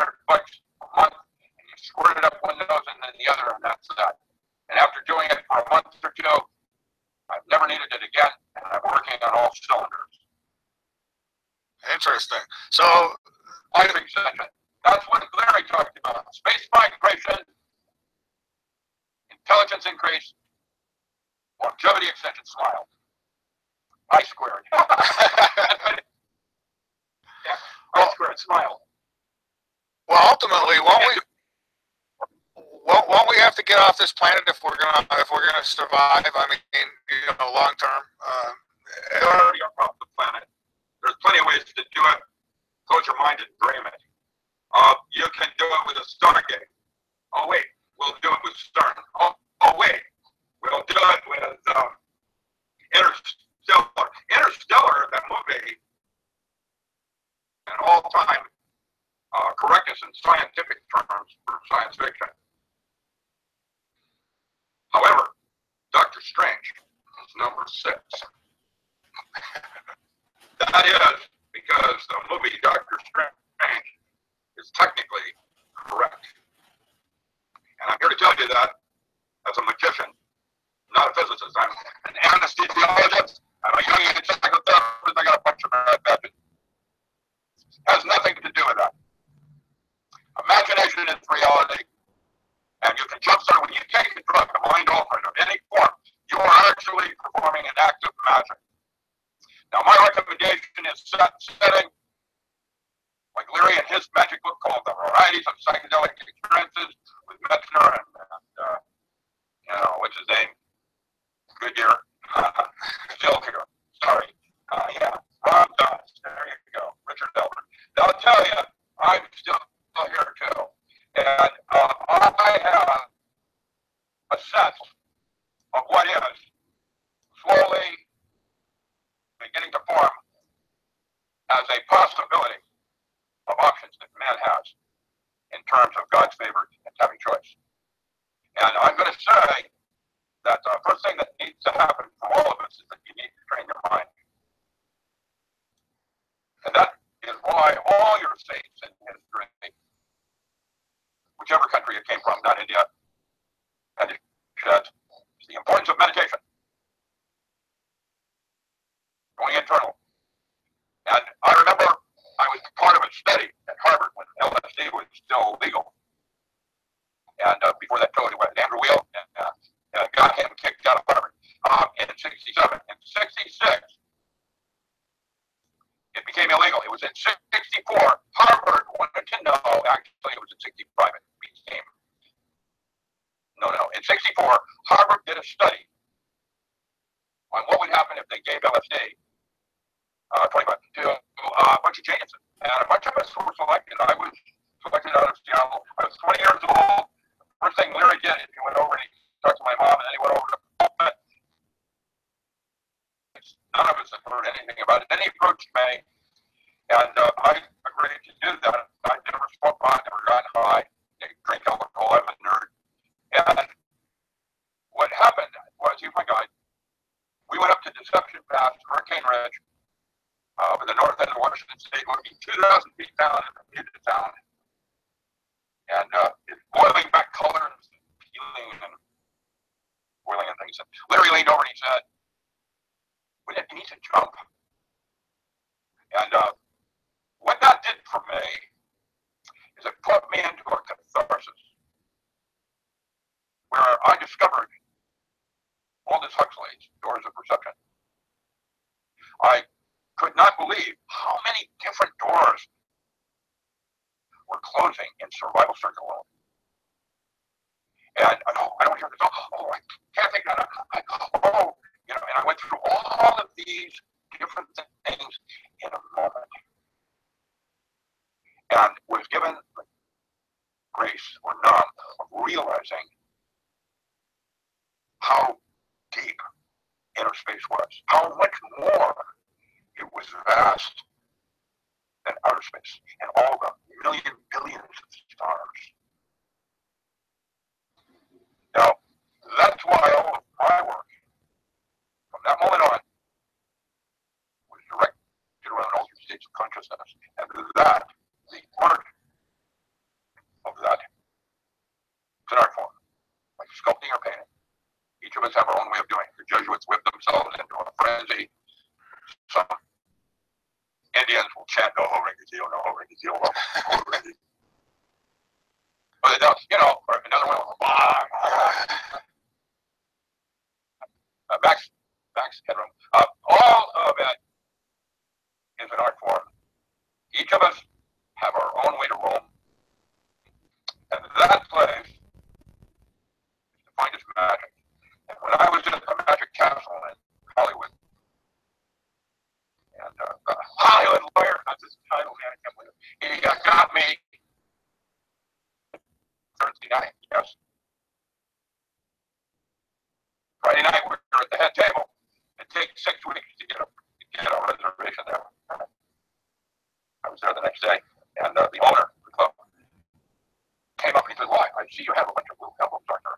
Oh, there are those magic orders?" And I said, "Yeah." "Well, how do they differ than mine?" And I said, "Well, yours is sleight of hand, and mine is sleight of mind. And that is your upper brain, a place that we normally associate with the mind. It is. That brain is there to make all your beliefs true. Where you find continuity of moving beyond intent and getting closer to purpose while you're here. Yeah. Your gut. And your gut is your first brain. And guess what? It's not a bunch of neurotransmitters. It's a hierarchy of organisms in what I would call conglomerate. Less than 10% human. The rest are viruses, molds, yeasts, and water transport processes. You are a habitat.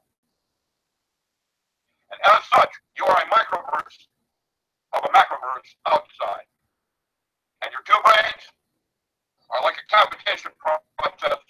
When that drop of water falls from the sky, comes back up again. It's no longer a drop of water. It is explosion zone water, bubble, trapping the medium in which it fell, air.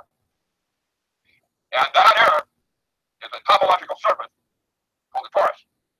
And why Roger Penrose at Princeton talks about torus, twistor space, and many black holes.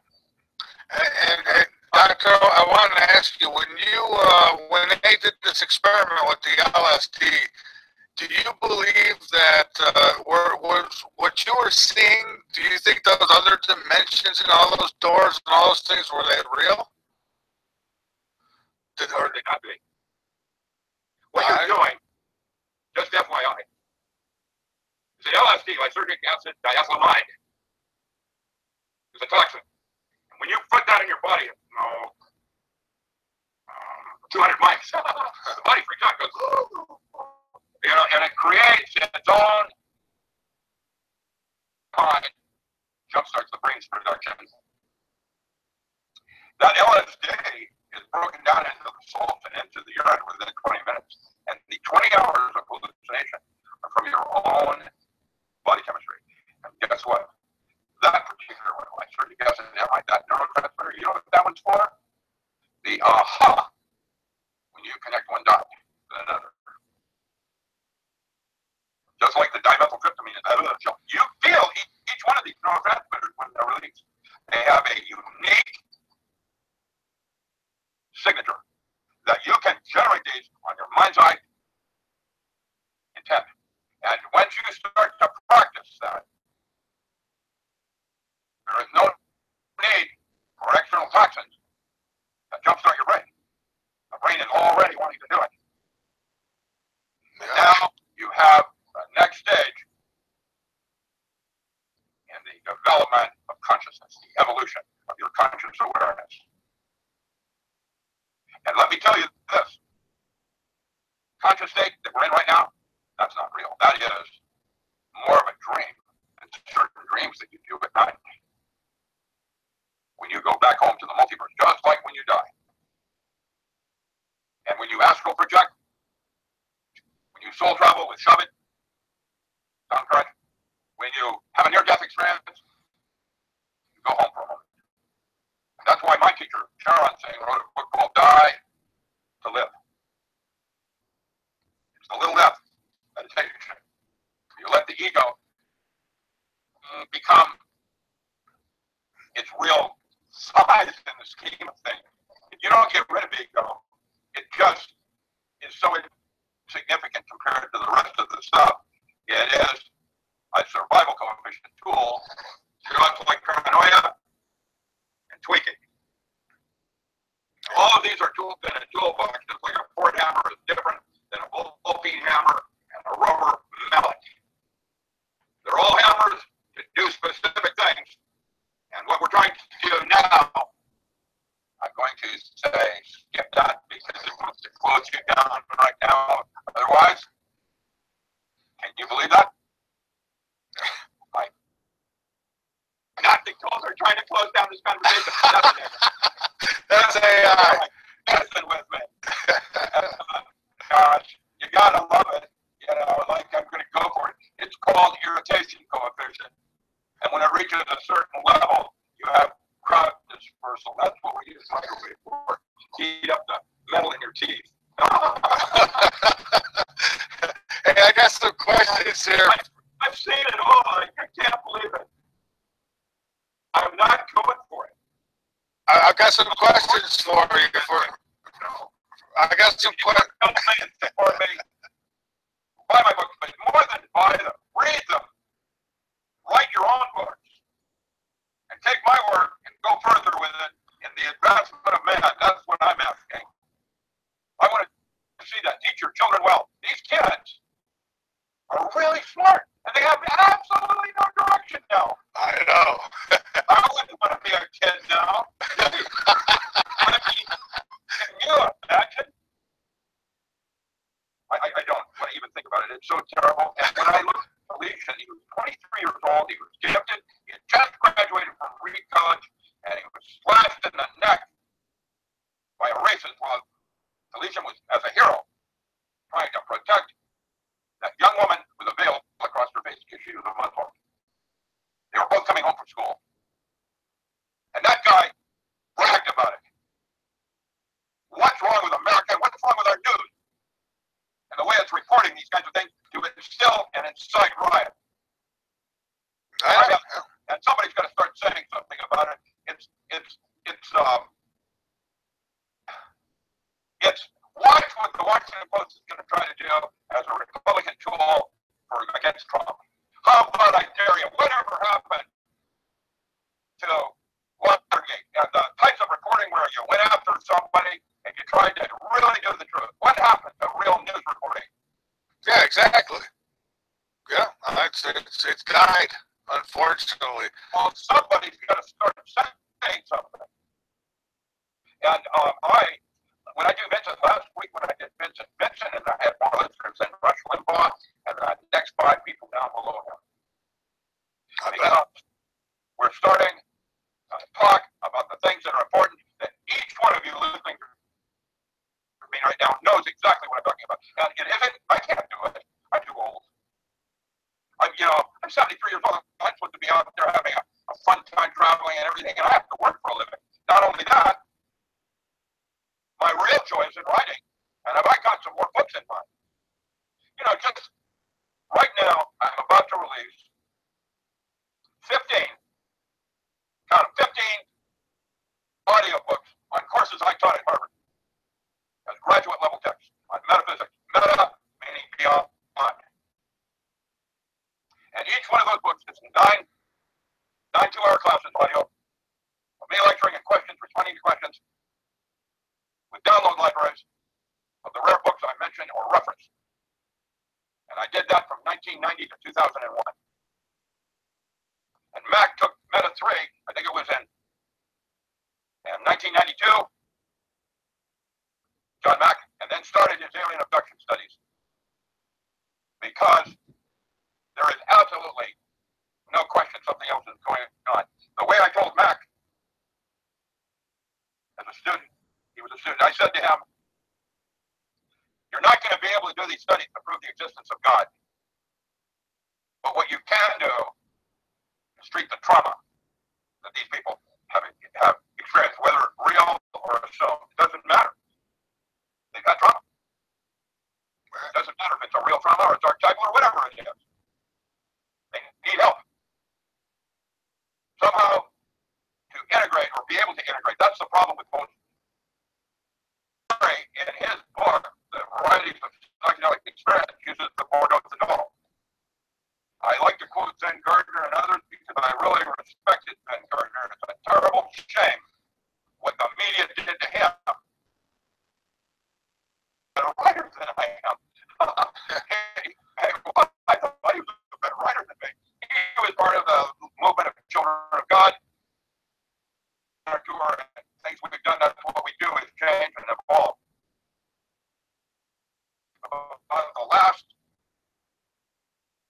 did not cover in those articles with you at the moment of death. You're offered a choice. And that's described in the Porte d'Or, in the tunnel of light with all your friends waving, wanting to bring you home, or a blue light. You have a choice. And that's the last of the illusions in terms of decision making and moving from this state of awareness to something more, going home. And I do this every day in meditation, with soul travel. It's called the Shabbat, S-H-A-B-D, sound current, something you hear in the right ear, and described in the Upanishads, and such poems as The Voice of the Silence. And or, at dream night, when you dream at night, you have a series of different kinds of dreams, like lucid dreaming. Lucid dreaming, by many, many Aboriginal tribes, they believe that that has more content to reality than a conscious waking state does. And in my measure in physics, I agree with them. Yeah, so do I. So here we are at the end of days, and you're all going to have a choice. And really, rather than to look at it as bad or good, I would choose to say we have an opportunity here. How did John Lennon put it? I'd love to end this with John Lennon. He's so cool. He said, things always work out in the end. If things aren't working out, it's not yet the end. Hey, Doctor, I've got some questions from the listeners here. I'd like to throw some at you. All right, Peter. Or whatever, I'm good. Okay, Peter asks, Dr. Miller, what is your opinion about Robert Monroe and OBEs? Out-of-body experience.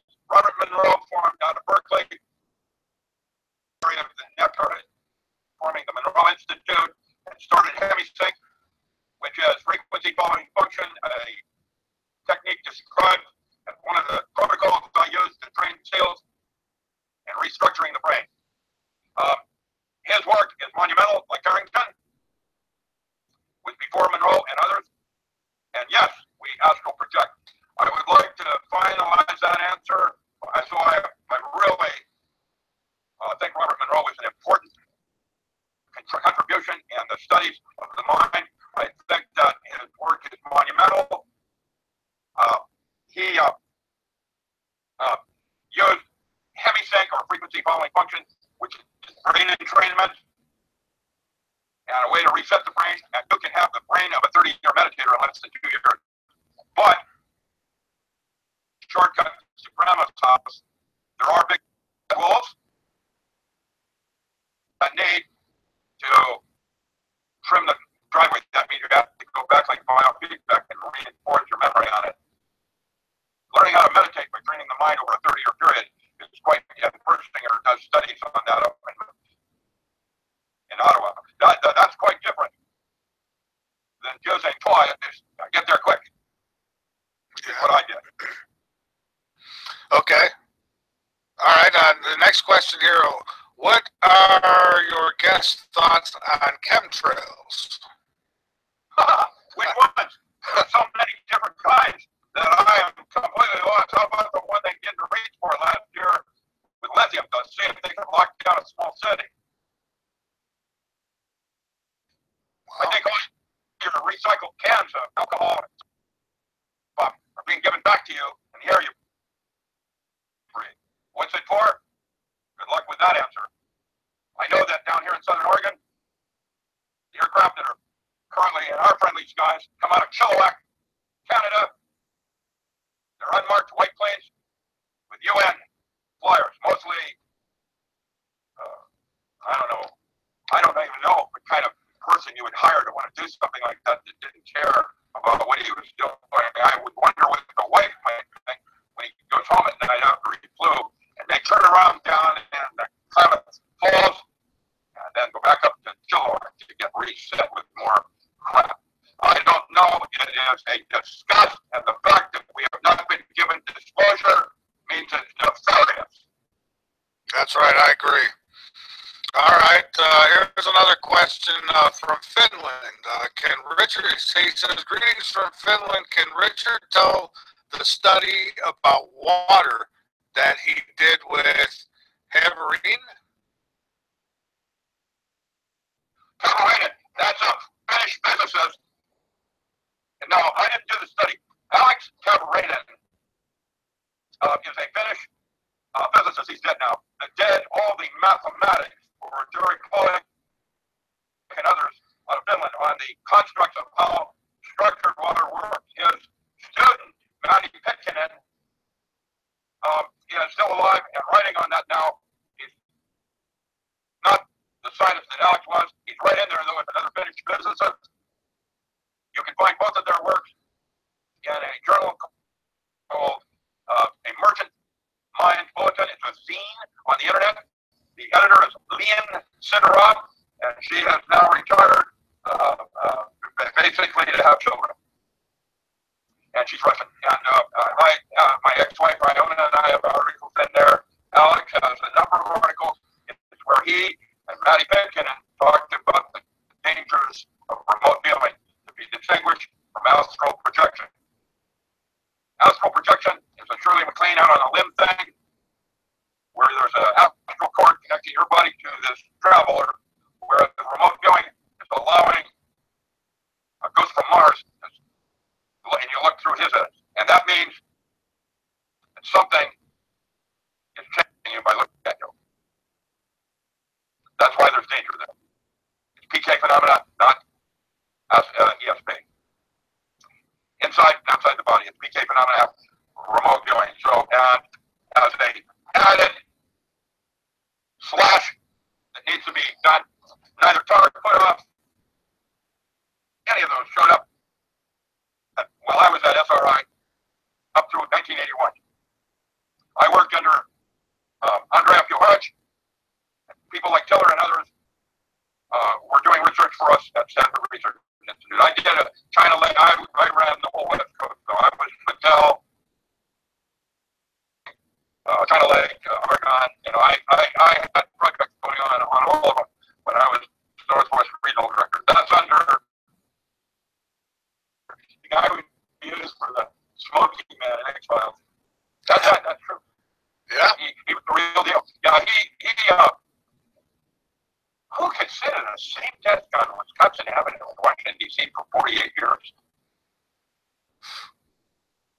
The Smoky Man?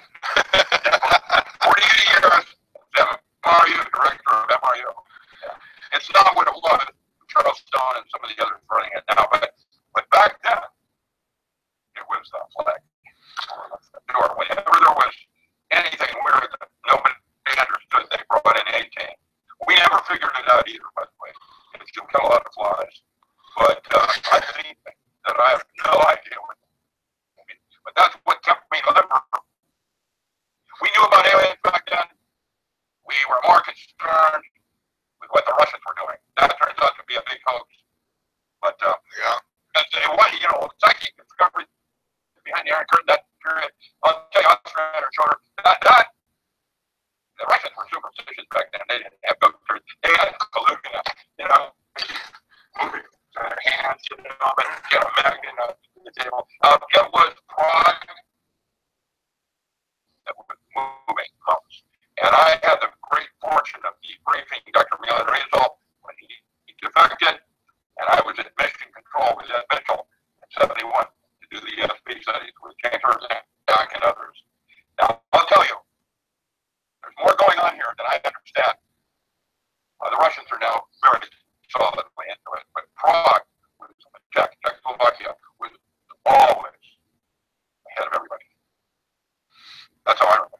They had Rachel, and they had Carillion, they had Simon Carillion was there. They had a bunch of people that were brilliant. I mean, brilliant. At that period of time, I studied with fortunate Dr. Muses and Edward Horton, James Owen, comes to mind, some others, that I was very fortunate to have the opportunity to study under. And they had zines back then. I have them in my line called, Stillman had one called Fields Within Fields. It was 777 UN Plaza. And that was a really interesting guy. That's where all your cybernetic anthropology came out. The full concept now lead to what we can study today. All right, Eric wants to know if you have seen Ross Ben's theory on Mandela. No, I haven't. I have some theory on it, but I don't know anything much about that. Okay. If you queued me up, I could probably make comment. Mandela and the different memes that we have. I watched our comic book mutated one, and everybody believed one thing, and it was another from the movie. That was in Star Wars. Yeah. Not Luke, I'm your father, Luke. But the comic books mismatched, and we have a whole new generation looking at, when he says to Princess Leia, "Hey, it's me," and I'm just out here, "Hey, it's me. Don't worry about it. This is Comic Con. We'll take care of it." I read all of it: Star Wars, Star Trek, and Star Lord. Yeah, that's a good one. Never heard of that one. And there's others in that I collected because wealth of information in the occult, and that's where I began my journey. When I came out of graduate school, I got rushed, just like a high school kid going to college for the first time and go to sorority and Greek rush. Well, when I came out of graduate school, if you don't think of Skull and Bones and Bohemian Grove and all that other shit was after me, man. I grew up. And what I did, like I did Lutheran, Missouri Catechism, I went and studied with Gershom Scholem for 6 years. I studied Old Hebrew and Greek and became a Hermetic Kabbalist. And let me tell you, that has served me well, because most of these people out there that are in lodges don't know good church from organ beings. And that's where I am going to show my mettle in the metaphysics courses that I taught at Harvard, at the university. That was during a period when PC Link was becoming AOL. And Mark Hume himself hired me to set up all the download libraries and metaphysics. And I used the well out of Berkeley to broadcast out of Humboldt with IEF's Interactive Educational System. And for 11 years, I taught 15 on metaphysics. And let me tell you, the amount of information in those audio books are going to blow your mind. I gave you the first three. Look at the table of contents. Yeah. Okay, and Meme asks, he wants to know your opinion on whether we went to the moon or not. Probably not. The moon doesn't even have cheese. All it has is a big gravity well, and if we were going to stage something more significant like Mars, because it has water, then we would use an L5 or Runcheon 5 stage. No, the moon probably got landed, but not when we thought it did. I saw documents when I was at Boeing. I had bolt permits, which means I was above. They never called it above top secret. They had secret, top secret, confidential, top secret, and then you had bolt permits, little green dogs, and I had 3 of them. That means I could go into 3 different balls, different places, without a need to know. I ran them. And I saw a doc, I was a reader, like 3 days of the Condor. I had no idea what I was looking at. And I started grabbing journals to try to make sense of what's going on. And I saw 3 documents, one of which enlightened me on who I was regarding the military. Because I had no clue back then. I was just a kid, I saw there was a joint manned expedition to Mars 1 year before the moon, and nobody made it back then because back then, even like today, just getting across the Van Allen belt is toxic, and nothing can make it to Mars with gamma rays and cosmic rays without proper shielding, and we still don't have that. So the only other way would be the Stargate. I knew about the Stargate in the 70s because I have a copy in my library of Devil Worship, or the Secret Teachings of the Yazidi by Joseph Isaiah from the Vatican. And that is where all of it started, knowing that there was an artifact of some kind up in the northern part of Iraq. And that's why both Bushes went into Iraq, by the way, FYI. And why the first Bush failed, the second Bush, right after the attack in Iraq, he gets on board that ship with all his medals that he didn't earn and says, the war's over, we got it. What? What did we get? We found it, whatever. He had tomography. They found a was 2 Stargates. Just like in the movies. it's like they wrote about it and then it becomes true. I think the second Stargate is somewhere in the Indian Ocean. That's my best guess as a physicist. My guess is they don't have it, and that's what CERN is about, to create one. Oh, wow. Okay. Stellar, how do you get from here to there without being an avatar? I don't know. That's why Elon Musk wants that asteroid belt. That'll make him the richest man in the universe. It's a solid diamond. That's why they want to get up there. That's why they're promoting transhumanism, because you can't go in your little, what is that, meat soup, yeah. Yeah, there you go. That's what I'm talking about. And that's how it works. All right, and next question here. Does your guest have a time frame on when the power grid will go down, and does he think crops will fail severely this year and cause food shortages globally? Well, they're already rioting in India today. That's in the news this morning. So get a grip. It's already happening. You're just not noticing the hysteresis of the slowness of how it all happens all at once. It'll happen. It starts this year. And the grid itself, well, the Santa Barbara grid went down a couple of years ago. Nobody made a big deal about it, except it was a bunch of Navy SEALs that went in and took down the grid to show how vulnerable we are. Nobody gave a hoot about it. But I'll tell you what, Matt Stein talks about it in his book, and it is going to happen, and you can count on it. And his books are when technology fails and when disaster strikes, and you can count on the grid going down, because that's the first thing that puts you back into the Stone Age. That's right. That's right. And it's very vulnerable and it's very old. And so right now, what do you think about North Korea and his little crop like Trump is trying to do? Yeah. That's who's got the biggest jerk. This is nuts. Posturing and playing who's got the bigger that's nuts. And it's not going to lead to anything, and the media loves to play it up. And the problem, like you said with Trump, he's not playing games. He's not playing ball.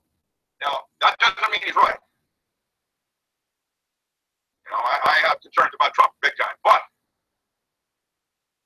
I think because he's not playing with the boys from Brazil, they're going to first try to. Did you see how they admonished that senator from Canada, from California this morning, because she was questioning a government official on his truthness, and they said they admonished her for not having enough respect. I have no respect for those kinds of people. They are accountable and they work for me. That's and right. Time we start saying so. And you don't fire the low crap, you start at the top. All right. That's the way I see it. Well, I like the way you see it.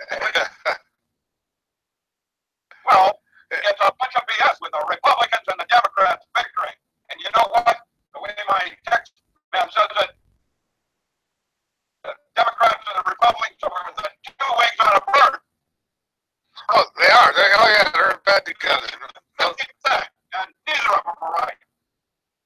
And it's time we take our country back. It was. It's wrong what's going on now. Republicans and Democrats. And the very fact we've never, in my lifetime, I'm 73, never seen a split between the level of split between the Republicans and the Democrats. And what do you think that's going to do with our Senate and House? And the laws we get to play with Agenda 21 already in place, so that somebody can take our rights away from us from another country. Now I'm going to quote Yoda on this one. Yoda said, "My gun you may have after I give you my bullets, I will." And you know what that's going to do? It's going to fragment the United States into a bunch of little countries, which are, newsflash, easier to manage. Yeah. Well, all right. Well, we have ahead of us, and I have no idea what to do next, except say something. speak the truth. That's all you can do. Listen, I don't know what the real truth is. And I'm wrong most of the time. I constantly changing my opinion on things. I remember a time when I said that Roundup was glyphosate and broke down to inorganic salt, which it does. It's a translocator. Wasn't toxic back then. But the way Monsanto, by the way, FYI, Monsanto was a weapons company under DuPont. That's how I remember it. They were making Paraquat, Agent Orange, and 2,4-D. So you can't get a killer.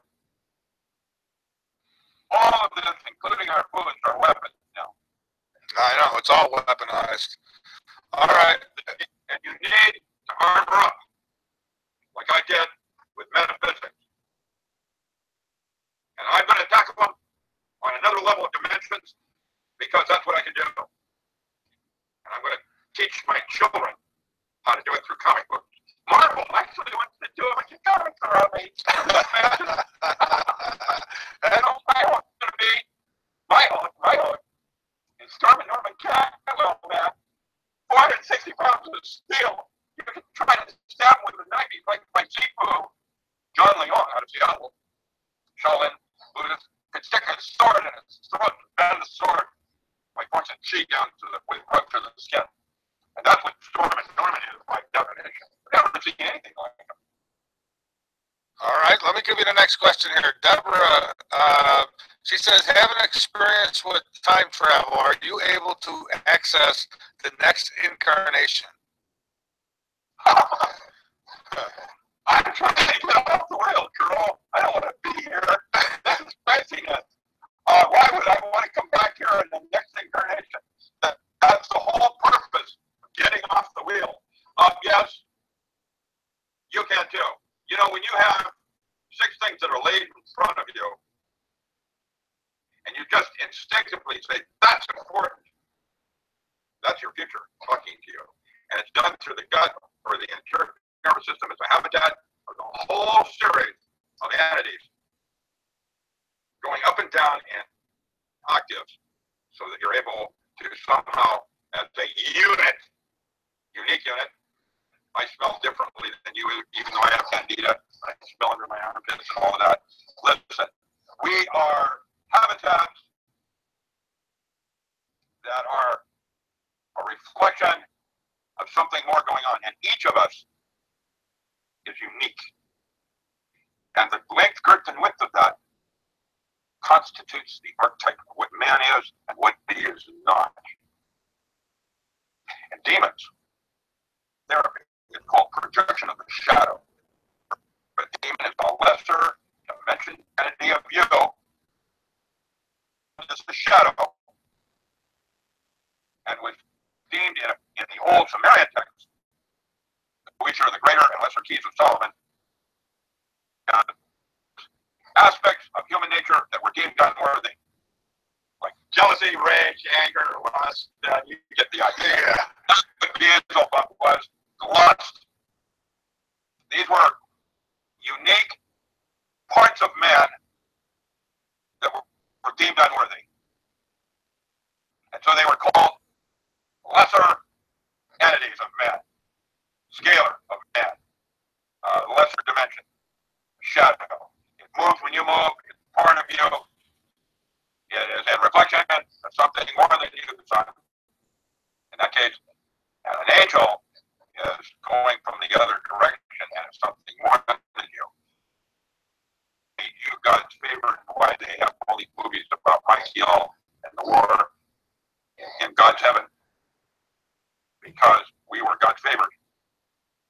We have choice.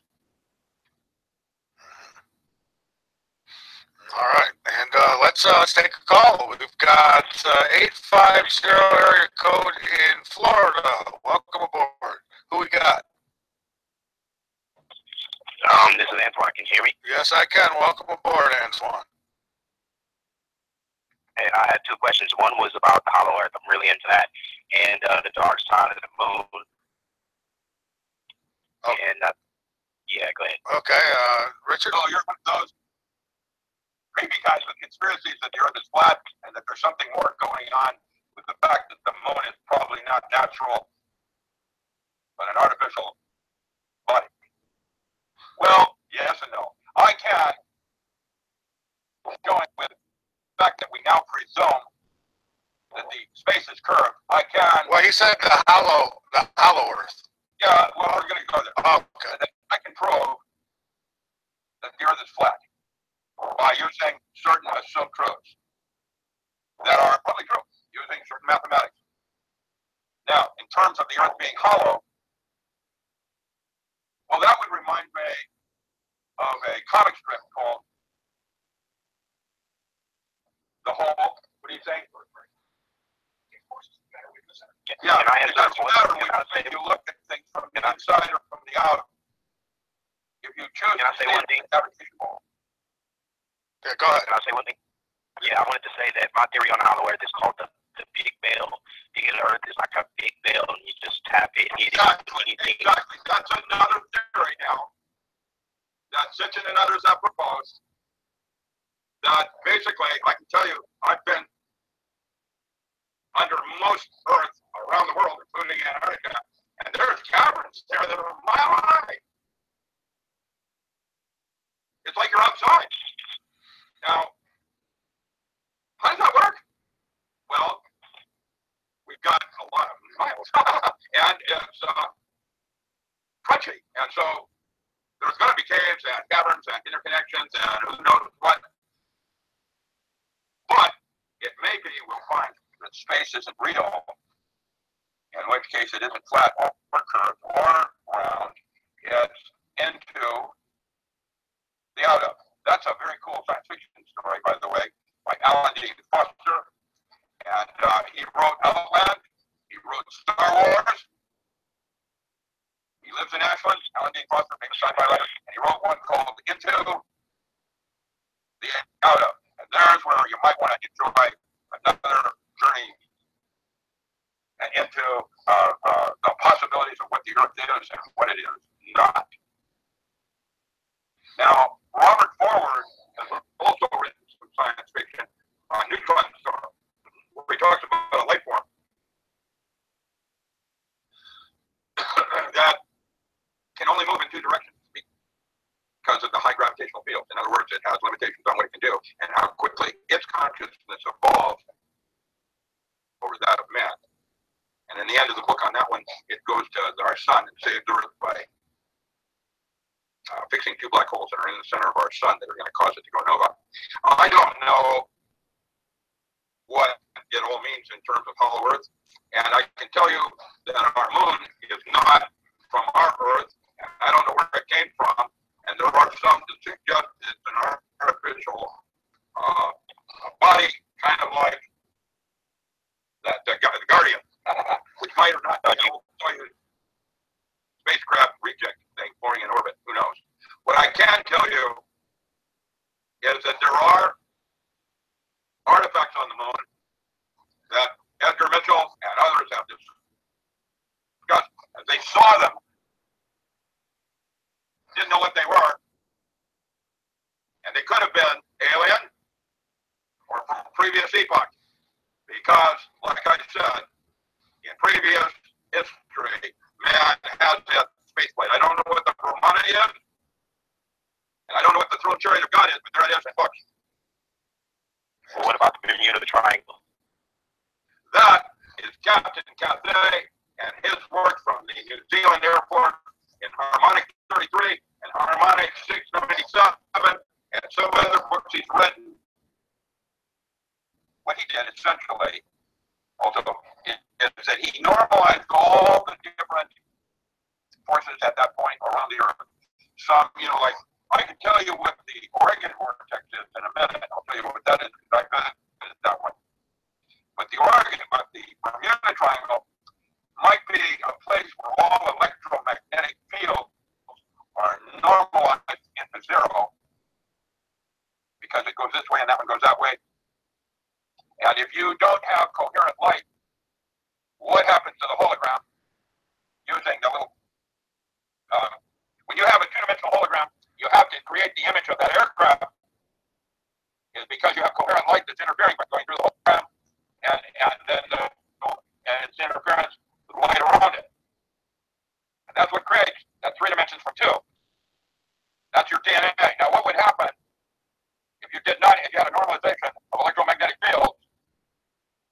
stopping the projection part of the hologram. What would happen to the hologram?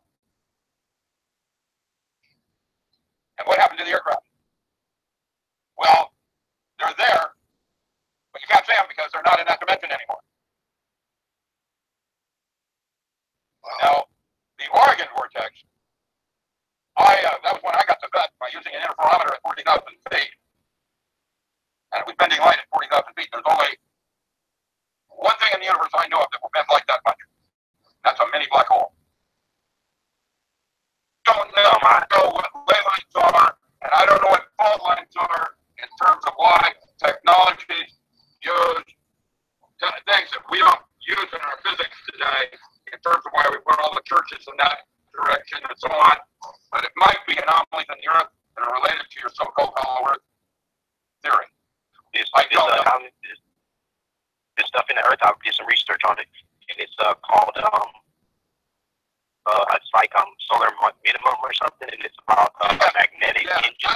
It's about his works. He's worth reading, by the way. He's one that's in my library as an older researcher that I found credible. You might want to read his Harmonic 33. That's a very good book to read first. All right. Okay. That's the best I can do on that. It's not my area of expertise, and I don't know. All right. Well, Antoine, anything else?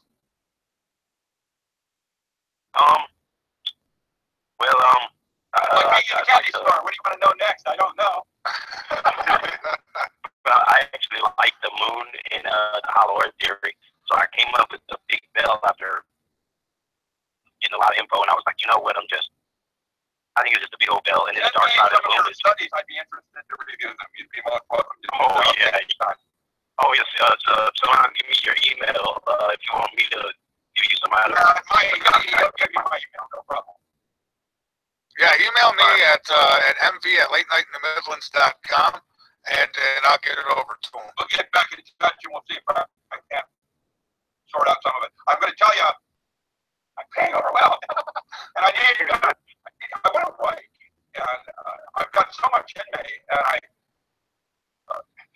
you have no idea, these metaphysics books, they're all ready to go. Wait till you see what I've done in metaphysics, and what I want to write on these systems of path working. All right, Antoine, give me an email. I promise I'll get it over to him for you, all right?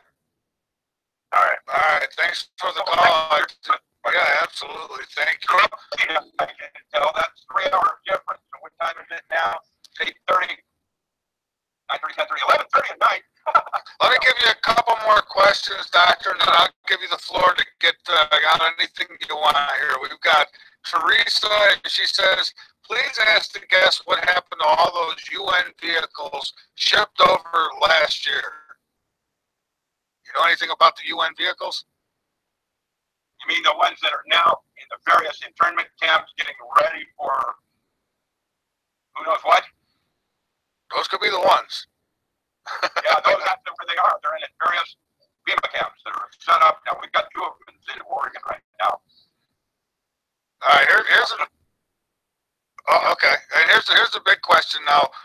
A listener wants to know what troubles you the most.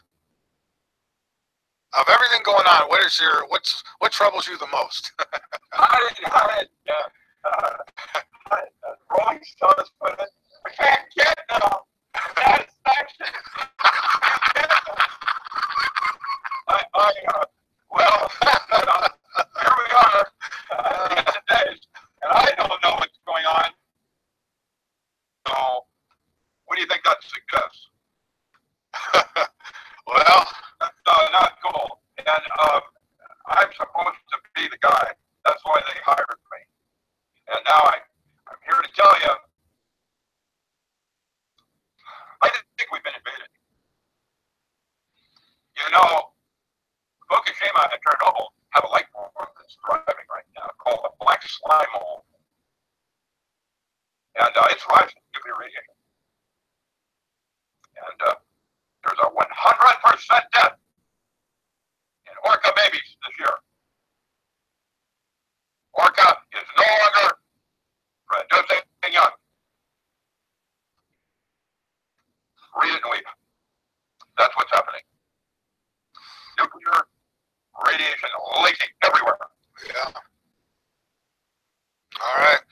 listen, I'd like to give you the floor to get out anything that you like. Website, that's all. Visit my website at richardalanmiller.com, A-L-A-N, miller.com. And if you want my books at /shop. And I have sales every week. This week, I have a 9-volume encyclopedia in ebook form for $33. All right. Okay. And listen, I'm going to keep you linked up. I'll put the links in the archive. And I thank you so much for your time tonight. Oh, I love having you on. You're such a free spirit. Thank you. My pleasure. Thank you for thinking of me, Frank. Oh, absolutely. You take care. All right. Nice meeting you all. Feel free to write to me. I'm easily and accessible. I love John B. Wells. Support him. He's one of the best people I've met. There's a guy named Richard Surrett. I like Richard Surrett, and I like James Arthur Jessic, the Black Knight of Radio. Of course, Terry Cassidy is the one that brought me out. You were one of the two. There was an older radio person that no longer does it. That Art Bell? No, it was no. Art Bell was more hysterical. This was out of.